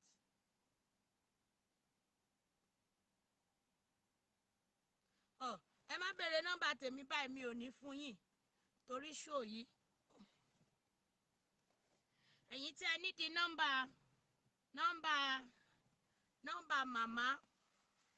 màmá Tolu Adelegan. Ẹ jọ̀ọ́ tó bá yẹ pé ṣì wà lórí ṣó yìí, drop your number. Ẹ jẹ́ káwé èèyàn yẹn pè yín. You can get my number later, not today. Ẹ má bínú. I am a very street woman. I don't do hanky-panky in my way. Òun ló ṣe rí pé mo máa ń dá dúró. Mi ò ṣe mọ̀nàmọ̀nà. No. I go straight with you if I want to work with you. Mo dẹ̀ máa ń fẹ́yàn díjú ni òun náà ṣe máa ń dà mí. gbà tí mo ti wá gẹ̀ẹ́tì pé ọ̀dàlẹ̀ ló pọ̀ jù mo ṣe ṣúṣẹ́ yìí mo ṣe ń dáṣà ayé mi mo ṣe dúró pẹ̀lú Jésù mi. Do you understand? Mama Tolu, drop your number. I'm not dropping my number today. You can ask for my number anytime. Ẹ lè lọ sórí timeline mi. You will see my number there. Ẹ lè lọ sórí page Shiloh our prayer outreach. Ẹ rí number mi ńbẹ̀. Ṣé understand? But here, I'm not dropping my number. You can ask for my number later. Ọmọ mi ni màmá tó ń béèrè number mi ẹ̀ ṣùgbọ́n I'm not dropping my number for today. Mọ̀mí Tolu Adelegan, keep on dropping your number. Mo máa tún repeat ẹ̀ síbẹ̀. Mo máa repeat ẹ̀ again tí n bá ti rí ń sìn. Èrò rẹ̀ jẹ́ ń pin tán lónìí. Ó sì pọ̀. MTN tó kù bí ó sì tó 10. Ká wo àwọn tó máa ń win ni ẹ̀. Fast finger, where are you? 1137 4747 6990 8339. 1137 4747 6990 8339.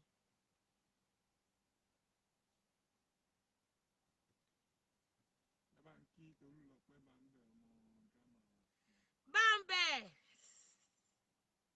show your face, Joe. Sister Tolu Adelope, Sister Tolu Lope, Bambe. Baba Shilo ń kí yín bí o.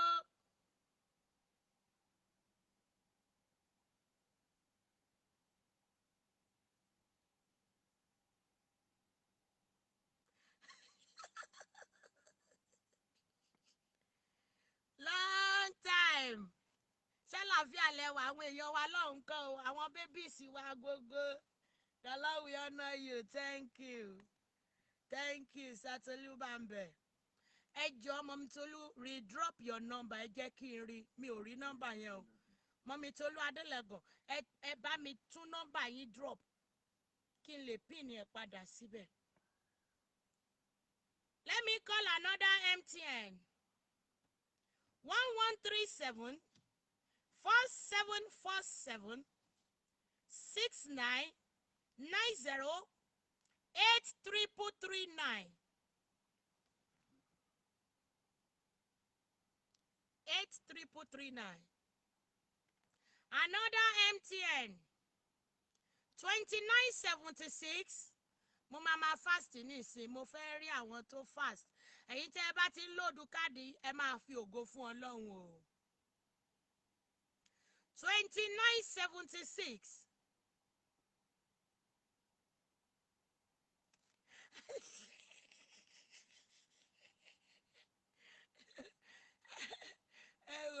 Màmá Jésù tó fún mi, ẹ tún fẹ́ sọ mí di lọ́yà. Ń gbọ́ olólùwà rẹ̀ àwọn àdí lọ́yà báyìí, èmi ẹ ṣe lọ́yà o. Mo kàn wá sọ tí Olúwa rán mi mà ní. Mi ì tí ì di lọ́yà, tí n bá di lọ́yà. Bro Adepoju, happy Sunday. 2976 1455 4153 72165. Amen. Daddy now on key, Sister Bambe. 2976 1455 4153 72165.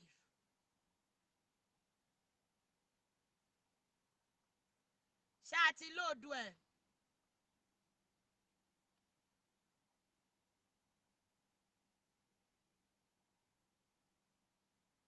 Amen. Mama Moro Mubo Eko ọjọ́ mẹ́ta. Another MTN card. 8428 6577. Ẹ̀yin lẹ win ní báyìí. Ayọ̀mídé Olúwájú ṣe. Wow.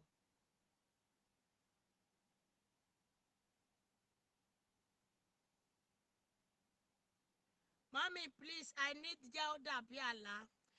màá fún yín ní jẹ́ dàbí àlá létà kò ń ṣòní ṣe ti gbọ́ mo máa fún yín ní jẹ́ dàbí àlá máa fún yín ṣe ti gbọ́ máa fún yín ní jẹ́ dàbí àlá tó bá dọ̀la tó bá wù mí tí mo fẹ́ wà online ni o máa fún yín.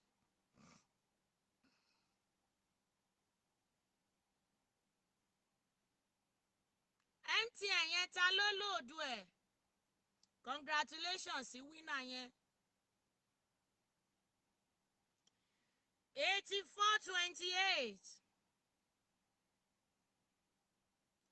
6577 9028 59494 8428 6577 9028 59494. Ta ló lòdù káàdì yìí kó sọ̀rọ̀?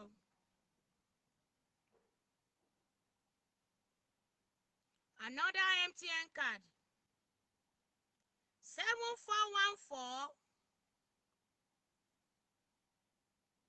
6149 5673 87070.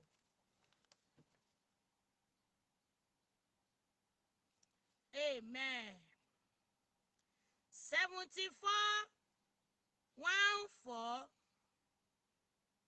Okay, ẹ̀yin lẹ lòdù ẹ̀. God bless you, Sister Bímbọ́lá Ọláwùnmí, ẹ ṣé púpọ̀. Ẹlòmíì kò lòdù eléyìí o. 7414 6149 5673 87070. 7414 6149 5673 87070. Ẹ̀yin lẹ mú yẹn, ìyàwó yín ló wìn ní ẹ̀ ṣe o broda Ọlágòkè.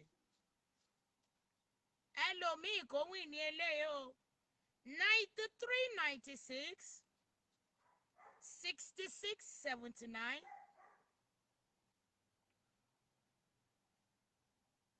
A máa pe Glo card lọ́la, ẹ má wọ̀rì. Àti Airtel àti Etisalat. 9396 6679. Màmá ń bàlẹ́, I love you ma. A kú ìrìn ìjọ sí o, ẹ ṣé máa o. Ohun rere ayọ̀ la máa bára wa ṣe. 9396 6679 2112 09822. Màá pè lẹ́ẹ̀kan sí 9396 6679 2112 09822. Ta ló wìn ní káàdì yẹn kó sọ̀rọ̀? Mọ́mí another network, ẹ má wọrí, a máa pe káàdì dáadáa lọ́la. A máa pe káàdì lọ́la dáadáa. Mo sì ní bí káàdì 5 bí. Àwọn fast finger ló ń wìn ní ẹ o. Àwọn fast fingers. Mo sì ní bí 1 2 3 4 5. Mo sì ní 5 card níbí. Mo sì ní káàdì bí 5 bí. Jẹ́ kí n fún àwọn commenters. N kò máa lọ fi sórí timeline mi. Àwọn tó bá fast wọ́n á copy ẹ̀ wọ́n ẹ jẹ́ kí n ṣe bẹ́ẹ̀. Èyí tẹ́yìn gbàǹbì náà ti tó. Èyí tẹ́ gbàǹbì yẹn ti tó. Yà mo ti pé bí káàdì mélòó ń bẹ̀ yẹn nísìn. I love you all. Mo gbàdúrà ọfà àṣìṣe ò ní bà ọ́. Ò ní ṣìṣe lójú ẹni tó ń fẹ́ ẹ o. Ẹ jẹ́ ká rẹra wa sílẹ̀ kọ́ lọ́n lè gbé wa ga. Ìṣẹ̀lẹ̀ kan ṣẹlẹ̀ lọ́dọ̀ àǹtí Bísí nínú prógráàmù wọn tá a lọ. Mi ò mọ̀ pé àwọn èèyàn ń watch. Mi ò mọ̀ pé àwọn èèyàn ń wò mí. Mi ò mọ̀ pé ẹ̀yin èèyàn ń rí mi. Kò sí nǹkan tó burú níbẹ̀. Ó bá àwọn èèyàn nínú họ́ọ̀lù yẹn ìránṣẹ́ Ọlọ́run ni wá náà. Àwọn èèyàn ń wò wá bá a ṣe ń ṣe. Kò sí big deal tí n bá lọ kí àwọn èèyàn tó jókòó. Kò sí nǹkan tó lè nú ẹ̀. Why won't I greet people that are sitting down there? O kò dé, o kò wọlé bíi alápẹpẹ. O wá kó ga sókè, o wá kó shoulder pad. Àwọn èèyàn ń wò ẹ́ náà. O ò dẹ̀ mọ̀ pé àwọn èèyàn ń ṣọ́ ẹ. O wọlé, o kò lọ jókòó síbì kan torí pé ẹni tó bá wá yẹn ló ní business pẹ̀lú. Wọ́n ń ṣe ayé bẹ́ẹ̀. Bó o ṣe wọ ọbẹ̀ yẹn, ó wọ ọ̀tún wò sí, o ò réèyàn tó wọ̀n. Èmi mo ṣe wọlé tí mo ti ń fojú sight. Àwọn èèyàn kan ló bá lórí ìjókòó, wá kí ọ̀tún wá kí òsì. Àti mo wá rí pé àwọn èèyàn pọ̀. I have to leave my seat to go and greet everybody that are sitting down there. Ẹ káàsán mà, ẹ káalẹ́ mà o, a kú oríire ni. Ẹ ká kò sí big deal bẹ́ẹ̀, má jọra ẹ lójúmọ́ kó o lè ga. Tó gbọ́. Àwọn tó bá níbi lọ, wọn kì í sọ pé báwọn ṣe tó ni. O ò lè mọ bí mo ṣe tó tí n bá wà ń gbòòrò. I am a very silent person.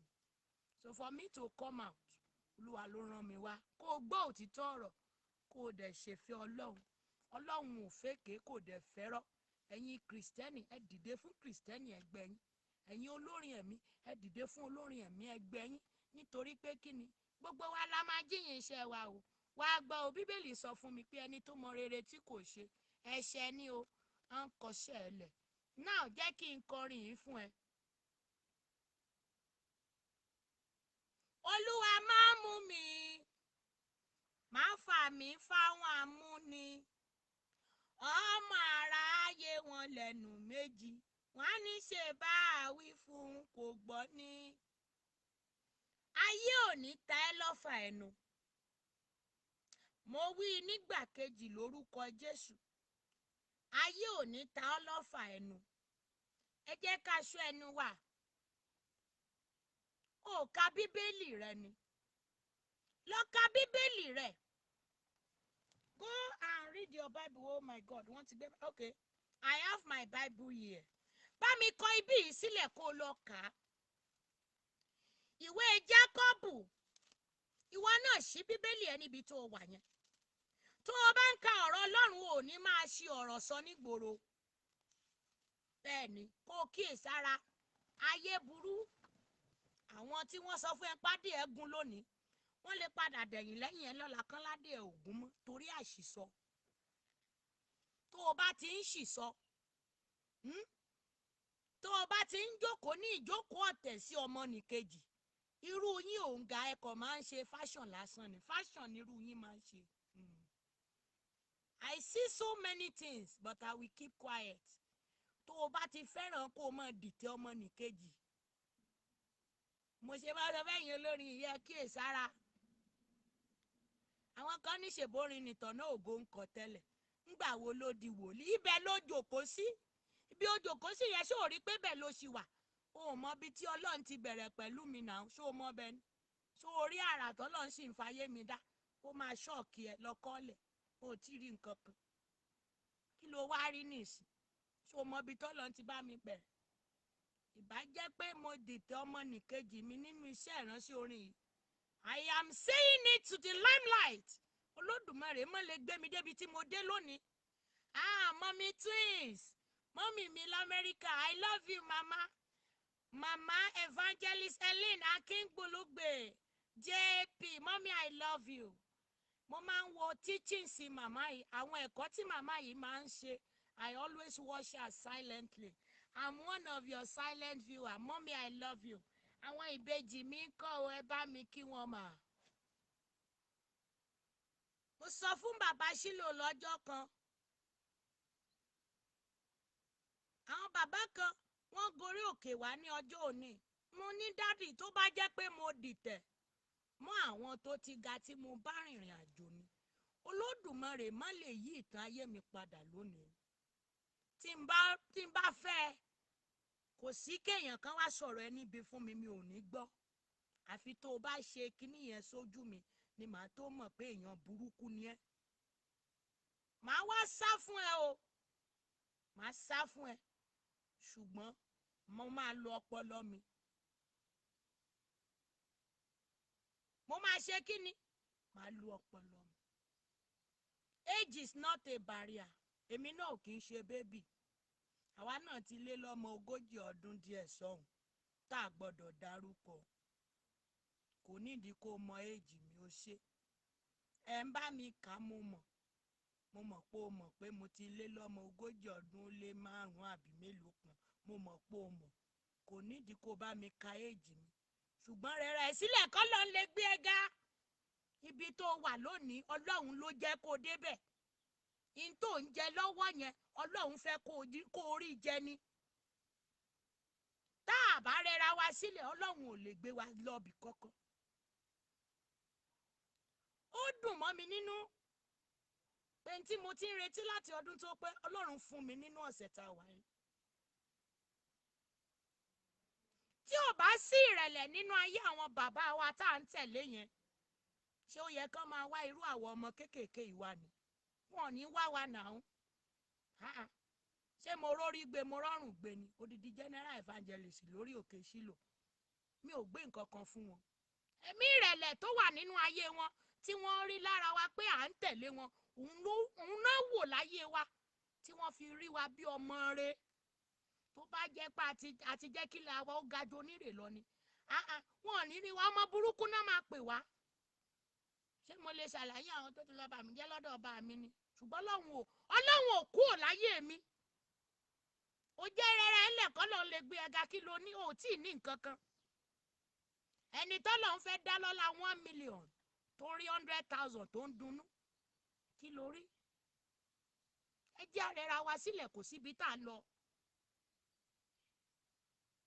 débi pé ẹ wo màmá Fáṣọyìn ẹ wo màmá yẹn great grandma wa ni wọ́n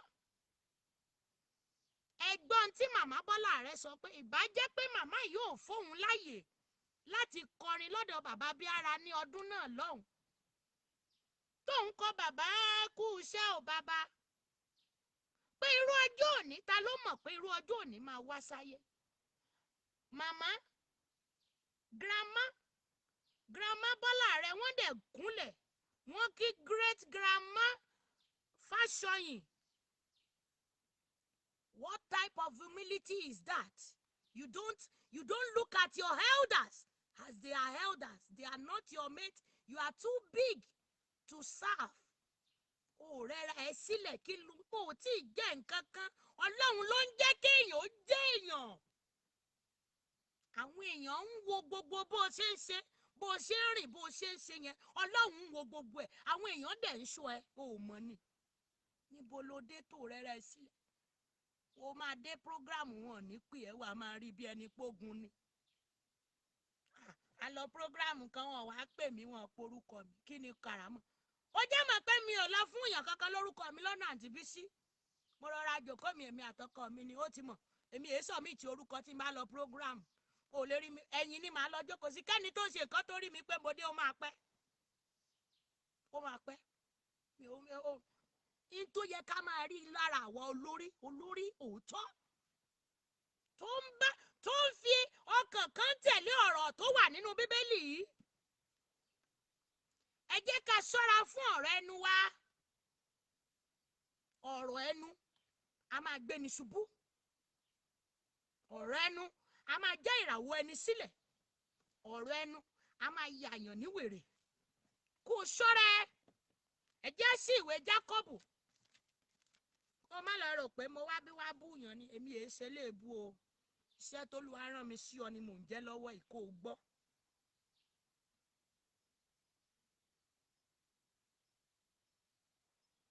A yóò ṣe é tù lójú. Ìwé Jákọ́bù orí ìkẹta James, the book of James chapter 3. James chapter 3 verse 6. James 3 verse 6.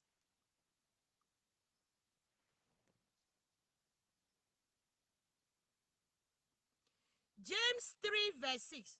Ó ní iná sì ni ahọ́n, ayé ẹ̀ṣẹ̀ sì ni. Ní àárín àwọn ẹ̀yà ara wa ni ahọ́n ti ń ba gbogbo ara jẹ́ tí ó sì ń tiná bọ ipa ayé wa. Ahọ́n yìí ó máa ń tiná bọ ipa ayé wa. Tá a bá mọ bá a ṣe lè lò. tí àwọn ọmọ mi bá ṣe nǹkan míì sí mi báyìí tó máa bí mi nú bíi pé kí n sọ̀rọ̀ èmi, mo ti béèrè Olúwa jọ̀ọ́ fún mi lẹ́mìí sùúrù. Olúwa jọ̀ọ́ jẹ́ n lè dákẹ́ ní táìmù yìí k'Olúwa ẹ má lọ sọ̀sọkúsọ. Mo mọ̀ pé ọ̀rọ̀ ẹnu rẹ̀ àṣẹ ni. Òbí, olórí, ọ̀gá iléeṣẹ́, Ọlọ́run fi yín sípò yẹn fún ìdí kan ni. Ẹ má ríra yín bí ẹni pé ẹ ti débẹ̀. Ẹ tí ì débẹ̀. Òkè ní ibẹ̀. Ayé akọ̀ náà jàbí ni. Now, ẹ̀mí ìrẹ̀lẹ̀ yìí ló máa kọ́ wa bá ṣe lè lu ẹnu wa. Ẹ̀mí ìrẹ̀lẹ̀, ọkàn tútù. Èso tí ẹ̀mí yìí, mọ́mì dáàdì ó yẹ ká ní gbogbo ọ̀nà.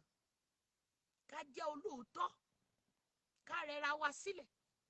Mọ́mì tẹ́ ẹ bá délé níbi tẹ́ ẹ wà yẹn mọ́mì bíyá ilé lẹ́wà àbí ìta ẹ̀yin bàbá wa àti ẹ̀yin màmá wa níbi yòówù tẹ́ ẹ bá ti ń wò mí tí ẹ ti ń gbọ́ èmi ọmọ yín ẹ bá mi ṣí ìwé Jákọ́bù yẹn James chapter 3 ẹ wá bá mi kà láti ẹsẹ̀ 6 sí 10 kẹ́ ẹ gbọ́ ohun iṣẹ́ tí ahọ́n ń ṣe. Iṣẹ́ tí ahọ́n ń ṣe ẹ jẹ́ ká kíyèsára. Mo gbàdúrà lórúkọ Jésù àní ṣìṣe nínú ọ̀rọ̀ o. Bá mi gbàdúrà yìí níbi tó wà yẹn màmá àti bàbá mi. Olúwa má jẹ́ n ṣìṣe nínú ọ̀rọ̀. Bẹ́ẹ̀ ni, Olúwa má jẹ́ n ṣìṣe nínú ọ̀rọ̀. Àdúrà tó yẹ kí a máa gbà jù ni. Àdúrà ńlá gbáà ni. Olúwa má jẹ́ n ṣìṣe nínú ọ̀rọ̀. Má jẹ́ káyé fi ọ̀rọ̀ ẹnu mi mú mi. Ìṣẹ̀lẹ̀ kan ṣẹlẹ̀ lórí òkè lónìí tó jẹ́ ìyàlẹ́nu fún mi. Mo wá dúpẹ́ lọ́wọ́ Ọlọ́run májẹ̀mú tí kì í dalẹ̀ tó dúró tì mí. Ó dúró Ọlọ́run dúró lórí òkè yẹn lónìí. Ó ti ń dúró tẹ́lẹ̀ ṣùgbọ́n ó fi ara rẹ̀ hàn mí gẹ́gẹ́ bí ọba lórí òkè yẹn lónìí.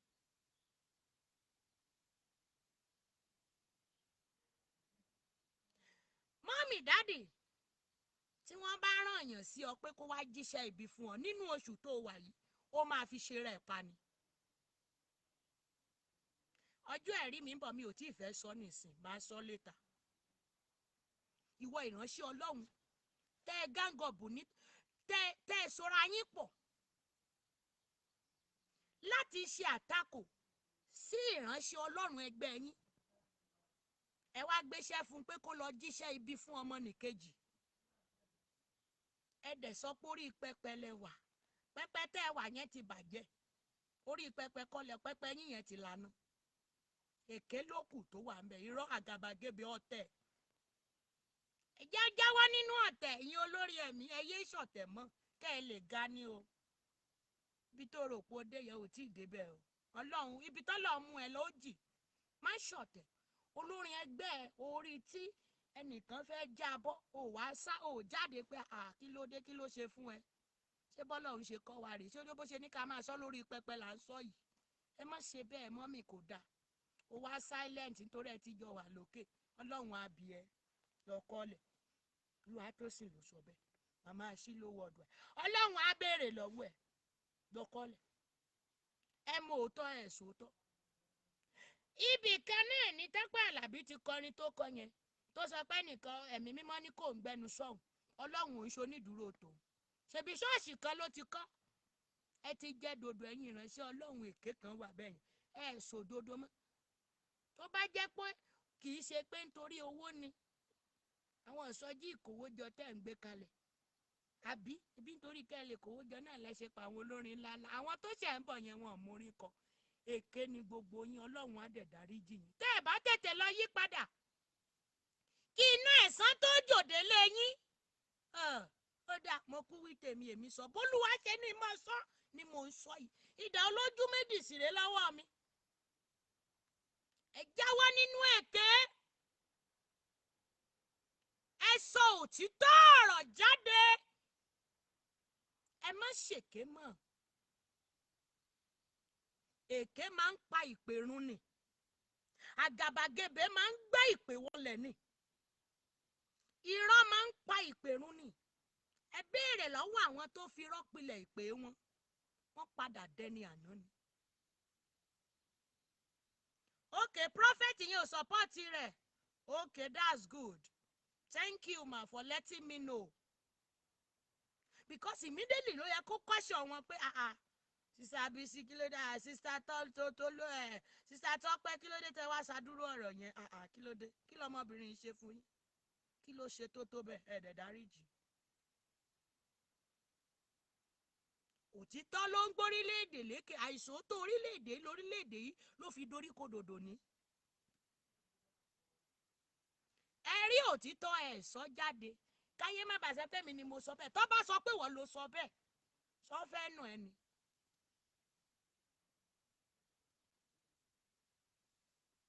Ẹ yé ra irọ́ lọ́jà mọ́ ẹ má ta òótọ́. Ẹ ra irọ́ lọ́jà ẹ wá ń ta òótọ́. Ẹ ń fi irọ́ àtèké ẹ fi ń ṣe exchange. Ẹ má ṣe bẹ́ẹ̀ Ọlọ́run ò fèkè. Okay, that's good. Ọlọ́run á ran prophet yẹn náà lọ́wọ́ o láti máa bá àwọn olórin ńlá tí wọ́n pè kán máa bá wọn sọ̀rọ̀. Ẹ̀yin ìránṣẹ́ Ọlọ́run iṣẹ́ wà lọ́wọ́ ẹ̀yin náà. Ta ló lórin ńlá ta ló lórin kékeré olórin lolórin jẹ́.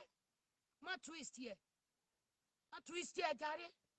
Ọlọ́run kò gbé àwọn kan síbi àgbà ju àwọn kan lọ ni. Ẹ jẹ́ arẹra wa lẹ̀kọ́ lọ́n lè gbé wa ga. Olórin lolórin jẹ́. Ẹlòmíì sì rèé orin ara ní kọ kò kọrin ẹ̀mí mọ́.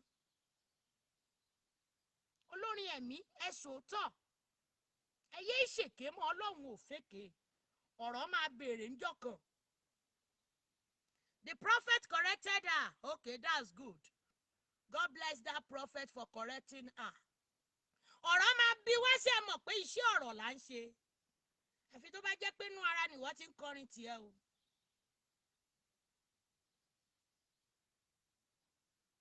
Bẹ́ẹ̀ni, ọ̀rọ̀ máa bí wá ńjọ́ kan ṣó mọ̀ pé sí ọ̀rọ̀ ló ń ṣe. Wá gbọ́ o, ọ̀rọ̀ kì í fọhùn. Iṣẹ́ ẹni tí kì í fọhùn là ń ṣe. Ẹ̀yin ìránṣẹ́ Ọlọ́run, iṣẹ́ ẹni tí kì í fọhùn là ń ṣe. Nígbà tó mọ̀ pé iṣẹ́ ẹni tí kì í fọhùn ló ń ṣe, tó mọ̀ pé ìdájọ́ ẹ wà lọ́dọ̀ ẹ̀. Kí ló dé tó wá ń parọ́ fáwọn èèyàn? Irọ́ máa jẹ́ ẹkulẹ̀ ńjọ́ kan lọ. Ọlọ́run ló ní dúró gbogbo wa mẹ́rin. Ó kà nínú Bíbélì mi ó jẹ́ kó yé mi wípé Ọlọ́run béèrè ní ọ̀run wípé ta ló máa lọ sí ayé? Jésù Olúwa nìkan ló jáde wípé èmi rèé rán mi. Lọ ka ìwé Àìsáyà. Jésù nìkan ló ṣe kíni? Òun ló jáde pé èmi rèé rán mi. Ó wá láti fẹ̀mí rẹ̀ lélẹ̀. Kò dúró fún wa nìyẹn àbí?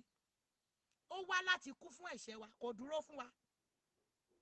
Atutọ́ sí lára Adéládé ẹ̀gún. Kò dúró fún wa àbí? Wá ní Jésù oṣù onídùúró tiẹ̀. Ọlọ́run dáríjì Tope Alabi o. Kó lọ tọrọ dárí àwẹ̀ gidi. Kó mọ̀ torí òkè dórí òkè.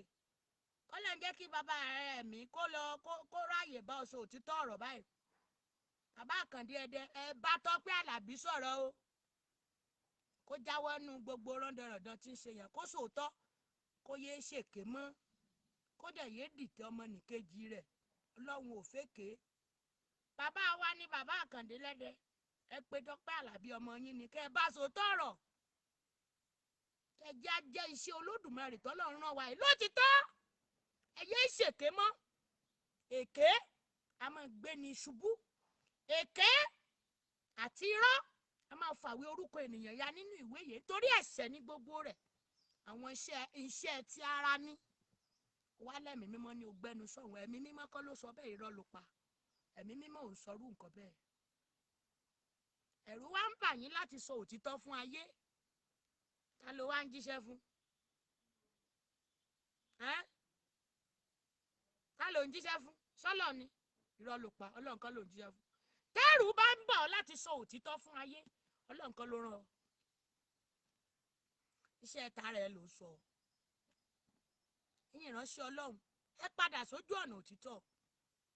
Ẹ gbọ́ àwọn ẹ̀kọ́ tó yẹ ká máa kọ́ra wa rèé. Wọ́n á pe ìpàdé àwọn wòlíì àti ajíhìnrere ní CAC ẹ̀ ní wá. Báwo lẹ ṣe fẹ́ gbẹ̀kọ́? Ẹ máa ṣìṣọ́ gbangba. Ẹ ń wá ru program bẹ́ẹ̀ torí wọn ò ní fún yín lówó. ṣùgbọ́n ẹ ṣetán láti gbẹ̀kọ́. gbọ́n tí bàmí ẹ̀sìkáyà sọ nínú ẹ̀kọ́ tá a gbọ́ lọ́dún yìí, àìní ẹ̀mí ìrẹ̀lẹ̀ ló jẹ́ kí iná kú lórí ọ̀pọ̀lọpọ̀ pẹpẹ. òun pe ọmọ 65 lọ́mọ ẹ̀, aláṣejù ẹlẹ́nu bí ẹnu mọ́ínmọ́ín, ewé mọ́ínmọ́ín.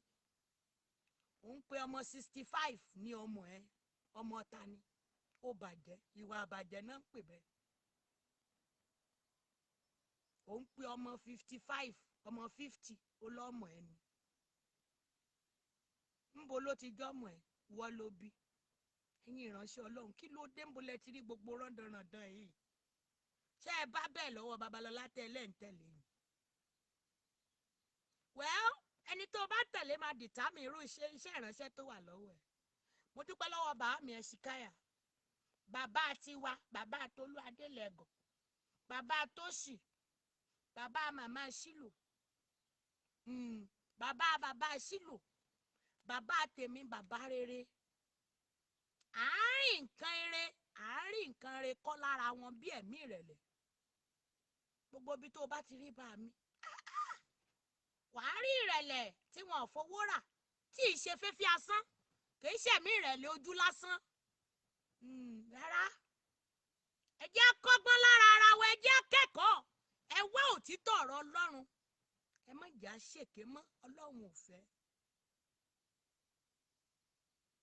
àwọn ẹ̀kọ́ ọ̀rọ̀ Ọlọ́run tó yẹ ká dìmú rèé, ká máa gbọ́. ṣùgbọ́n àgbọ́ ẹ̀kọ́ ọ̀rọ̀ Ọlọ́run mọ́, èké ló kù táyé wá ń ṣe. fọ́lọ́wà rẹ máa pọ̀ nígbà tó jẹ́ pé fake fame ni.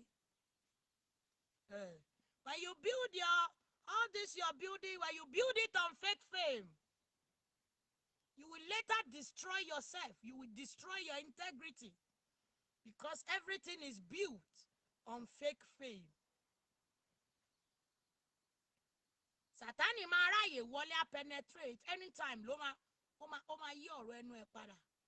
Toró ò béèrè lọ́wọ́ Olúwa kó o tó lọ, ọkàn lọ ni o fẹ́ lọ ṣe show kán lè mọ̀ pé nǹkan àbí àwọn olórin ẹ̀mí ẹ ṣáà rọra, mo kúkú sọ tèmi kọ́lọ̀ ń jẹ́ gbọ́. Olúwa tó sì sọ tiẹ̀ lónìí, màmá Ṣílò worldwide sọ tiẹ̀. mo sọ fún ẹnìkan ní ọjọ́ kan, ọlọ́nìkan sọ pé ṣọ́ọ̀ṣì obìnrin òun ò lè lọ. mo ló ṣe rẹ̀ ni ó ti miss. mo ní nọ́mbà 1, èmi kọ́ ni mo lórí òkè Ṣílò tó ń wò yẹn. Ọlọ́run kàn ṣàánú mi ni, ó ní kí n lọ máa sọ̀rọ̀ ńbẹ̀ kó máa rí bẹ́ẹ̀, ó tán. ṣọ́ọ̀ṣì mi, ṣọ́ọ̀ṣì níbo ló ti rí ṣọ́ọ̀ṣì? Ọlọ́run kàn ṣàánú ẹ fún ẹ nílẹ̀, ó wá lọ ń ṣe bí ọba kan níbi kan. wà tó jábọ́, wà á jábọ́ báyìí bí ẹyin ni, ò ní rí èèyàn ṣẹlẹ̀, ò ní rí èèyàn pọ̀. ó jẹ́ padà sójú ọ̀nà òtítọ́, káyé ṣe màgòmágó. ẹ ti bà pẹpẹ jẹ́, gbogbo pẹpẹ yín ti laná lórí àgbèrè. ẹ jẹ́ jáwọ́ nú iṣẹ́ òkùnkùn tẹ́ ẹ ṣe. Ọlọ́run kún kọ́lẹ̀ fún gbogbo yín. táwọn ní káwọn ìránṣẹ́ Ọlọ́run jáde lórí pẹpẹ ń jò ní oríṣiríṣi àwọn òórùn làkúkú ń gbọ́, akúkú wí tiwa kọ́lẹ̀ ń jẹ́ gbọ́. gbogbo pẹpẹ ti gbiná lórí àgbèrè. ọkọ kò kú kọ́ńbọ́ọ̀dù ìránṣẹ́ Ọlọ́run obìnrin, àṣẹ ẹnu ẹ ò múlẹ̀ mọ́, ariwo ló kù tó ń pa. àwọn tó ń tẹ̀lé ẹ wọ́n kàn wà lẹ́yìn ẹni o, wọ́n máa tó kúrò ńbẹ̀. wàá rí lọ kọ́lẹ̀, wọ́n máa tó dẹ̀yìn lẹ́yìn ẹ, torí pé kí ni o ti fi màgòmágó sí i. wá, a máa rí àwọn ìránṣẹ́ Ọlọ́run kan tán dúró látìgbà tí ọkọ ìránṣẹ́ Ọlọ́run obìnrin míì ti kú, ọkùnrin míì ò gorí ẹ̀ mọ́. ẹ ti fàpè àgbèrè bà pẹpẹ jẹ́, ẹ wá máa pọ́kàn yín lé ní gbangba, èyí tẹ́ mọ́ tẹ́ ti ṣe ní kọ̀rọ̀. Ọlọ́run á béèrè lọ́wọ́ yín tẹ́ bá tètè lọ jáwọ́, kẹ́ ẹ gba Jésù lólúwa àtolùgbàlà yín. mo wí tèmi lónìí o, mo máa parí ẹ̀ sínú ìwé orin CAC. orin tí Olúwa fún mi lónìí nìyẹn. nígbà tí Jésù bá dé láti fèrè fún wa, yálà ọ̀sán tàbí lálẹ́, ṣó máa bá wa tá à ń fòótọ́ ṣọ́nà. àtùpà wa iṣẹ́ ẹ̀ ti jẹ́ kátùpà yìí, ẹ ti dá gbogbo epo bẹ̀, ẹ ti mú epo bẹ̀, ẹ ti fi straw fa gbogbo ẹ̀ sẹ́nu. láńtà yín iṣẹ́ ẹ̀ ti fọ́ báyìí, ẹ ti fọ́ láńtà mọ́lẹ̀, ẹ sì lọ́lọ́run ràn yín iṣẹ́. mo kúkú sọ tèmi kọ́lẹ̀ ń jẹ́ ẹ̀gbọ́n. òótọ́ ọ̀rọ̀ korò, àwọn tó sì fẹ́ gbọ́ òpọ̀. ẹ lọ wá òtítọ́, ẹ tẹ̀lé ọ̀rọ̀ Ọlọ́run yìí, ẹ yé ṣèké mọ́. Ẹ ti jẹ́ kí gbogbo pẹpẹ yín ó ti di èèwọ̀. Ìránṣẹ́ Ọlọ́run á wá sórí òkè, kò ní rí àmì Olúwa níbẹ̀. Àwọn orí òkè tán ti fi ìbálòpọ̀ bára wọn jẹ́nu yẹn o, wọ́n ti bà gbogbo orí òkè jẹ́. Ẹ ti jẹ́ dòdò sòdodo mọ́. Ọlọ́run ń bọ̀ láìpẹ́ o. So mọ̀ pé òtítọ́ ọ̀rọ̀ ìkorò. Mo wí tèmi lónìí nítorí ọjọ́ kan àjọ̀kan ń bọ̀ tí iná máa dilẹ̀ lẹ́yìn asusun jẹ. Iná máa ṣe kíni? Iná á dilẹ̀ lẹ́yìn asusun jẹ. Tó bá jólúwa ló rán lóòótọ́, ẹ̀rù òtítọ́ ò ní bà ọ́. Wá gbọ́ o, tó bá máa sọ òtítọ́, fi ọgbọ́n gbé kalẹ̀ kó o sì fi ọgbọ́n sọ ọ́, nítorí pé kíni? Oníṣẹ́ ń bọ̀ o, kò ní pẹ́ dé. Màmá Bọ́lá rẹ̀ kọrin, ó ní ó di láíláí ẹlẹ́ṣẹ̀, ó di láíláí pọ̀ngbá. Àwọn àyànfẹ́ la ó pàdé nílé ológo o. Ẹlẹ́ṣẹ̀ ó di láíláí pọ̀ngbá. Ìkéde ẹlẹ́ẹ̀kejì rèé. Gbọ́ kó o sì ṣàtúnṣe nítorí Jésù ń bọ̀. Ẹ̀yin olórin tẹ́ ẹ ti ga, ẹ sọ òtítọ́ fún àwọn ọmọlẹ́yìn yín. Ẹ má ti torí pé ẹ ti wà lókè kẹ́ ẹ má sọ òtítọ́ ọ̀rọ̀. Ọlọ́run á bí yín o. Ẹ̀yin ìránṣẹ́ Ọlọ́run tó wà lókè tẹ́ ẹ ń fò lókè táwa sì ń gun ọ̀kadà. Ọlọ́run ò kú lọ́dọ̀ gbogbo ìránṣẹ́ Ọlọ́run ní ìránṣẹ́ Ọlọ́run làwa náà. Àmọ́ ẹ sọ òtítọ́, ẹ wàásù ìyìn rere. Jésù ń bọ̀ kò ní pẹ́ dé. Ẹ sọ fún ayé pé bíbọ̀ rẹ̀ máa lágbára. Ẹ sọ fún àwọn ọmọlẹ́yìn yín pé kán wá òtítọ́, kán má tà lọ́jà, kán sọ òtítọ́, kán yé ṣèké kiri mọ́, kán jáwọ́ nínú ìdìtẹ̀. Ìyẹn nìkan ló lè mú kí ìpè yẹn kó pé yín. Ṣùgbọ́n gbogbo preaching of blessing, kówó ṣáà máa wọlé, ìsọjí ìkówójọ lásán, social media kọlà bíi kẹ́ ṣáà máa pe owó láàárọ̀ lọ́sàn-án lálẹ́, kọ́ ṣáà máa dáwó fún yín. Olúwa ní kàn ṣe báyìí, Olúwa ní kàn ṣe báyìí ní ìṣẹ́jú lójoojúmọ́. Tẹ́ ẹ ṣáà máa wá sí online every day kán lè mọ̀ pé ẹ̀yin gangan ni. Òtítọ́ ọ̀rọ̀ korò, ìgbàgbọ́ ti tán láyé, ìgbàgbọ́ ti tán ò ṣe kárí mi lóòkù, ìgbàgbọ́ ti tán láyé. Bàǹtẹ́ lábẹ́ sùtù pásítọ̀ tó ń wàásù fáwọn èèyàn lórí social media. Olúgbòhùn àfọ̀gbòhùn lẹ́gbẹ̀ẹ́ mọ́tò yín níbi tẹ́ ẹ ti ń sọ̀rọ̀ àṣẹ sínú ayé àwọn èèyàn. Olúgbòhùn ló dẹ̀ ń bá yín fàṣẹ sí, kìí ṣe Jésù mọ́. Ẹ jáwọ́ nínú ìrìn àjò ọ̀tẹ̀, ìrìn àjò èké. Ẹ rìn lójú ọ̀nà Olúwa. Ẹ wá Olúwa nígbà tí ẹ lè rí, ẹ pé nígbà tó wà nítòsí. Jẹ́ kí ẹni tí ń ṣe aláìṣòótọ́ kó kọ àìṣòótọ́ yẹn kó kọ̀ sílẹ̀. Ó ń bọ̀ kò ní pẹ́ dé. Olórin ẹ̀mí, sọ̀rọ̀ ẹ̀mí nínú orin rẹ, wàásù ẹ̀mí. Ìmúra àwọn ọmọ tí ń tẹ̀lé yín jáde, ẹ yẹ̀ wò kẹ́ tó jáde. Bọ̀dá mi, happy Sunday jàre Emmanuel Afọláyan, ojú òní tì yín. Ẹ ti gbọ́n tí mo wí. Bí Olúwa ti ní kí n ṣe ni mo ṣe o. Mo jẹ́ iṣẹ́ tó rán mi lónìí, Olúwa má jẹ́ ohun mi. Ẹnikẹ́ni tó bá ní kó ohun mi, Olúwa jẹ́ ohun kílẹ̀ tó mọ̀. Mo fẹ́ máa jẹ́ṣẹ́ rẹ káàkiri àgbáyé nínú òtítọ́, mi ò sì fẹ́ padà sẹ́yìn. Wá bá mi gbàdúrà yìí fún mi, kó o gbà fún mi pé Olúwa má jẹ́ kí màmá sí lójọ rẹ̀ lójú, gbà fún mi, ó yá gbà tọkàntọkàn. Tó o bá rò pé o lè lo àfọ̀hún, iná máa dà lórí ẹni o. Gbà fún mi tọkàn, Olúwa má jẹ́ kí màmá ẹ̀ jọ rẹ̀ lójú, bá wa fún lọ́gbọ́n àtòye, ẹ̀mí ìrẹ̀lẹ̀ tó fi máa sọ òtítọ́ yìí láì bẹ̀rù. Olúwa yọ̀ǹda rẹ̀ fún. Ó yẹ ẹ dáhùn. Ẹ gbàdúrà yẹn fún mi dáadáa o.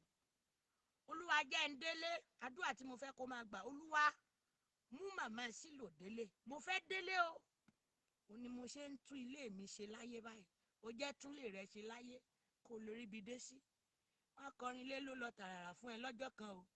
Ṣé lé ló lọ lóòótọ́? Kó máa rókì lọ́kàn ẹ o.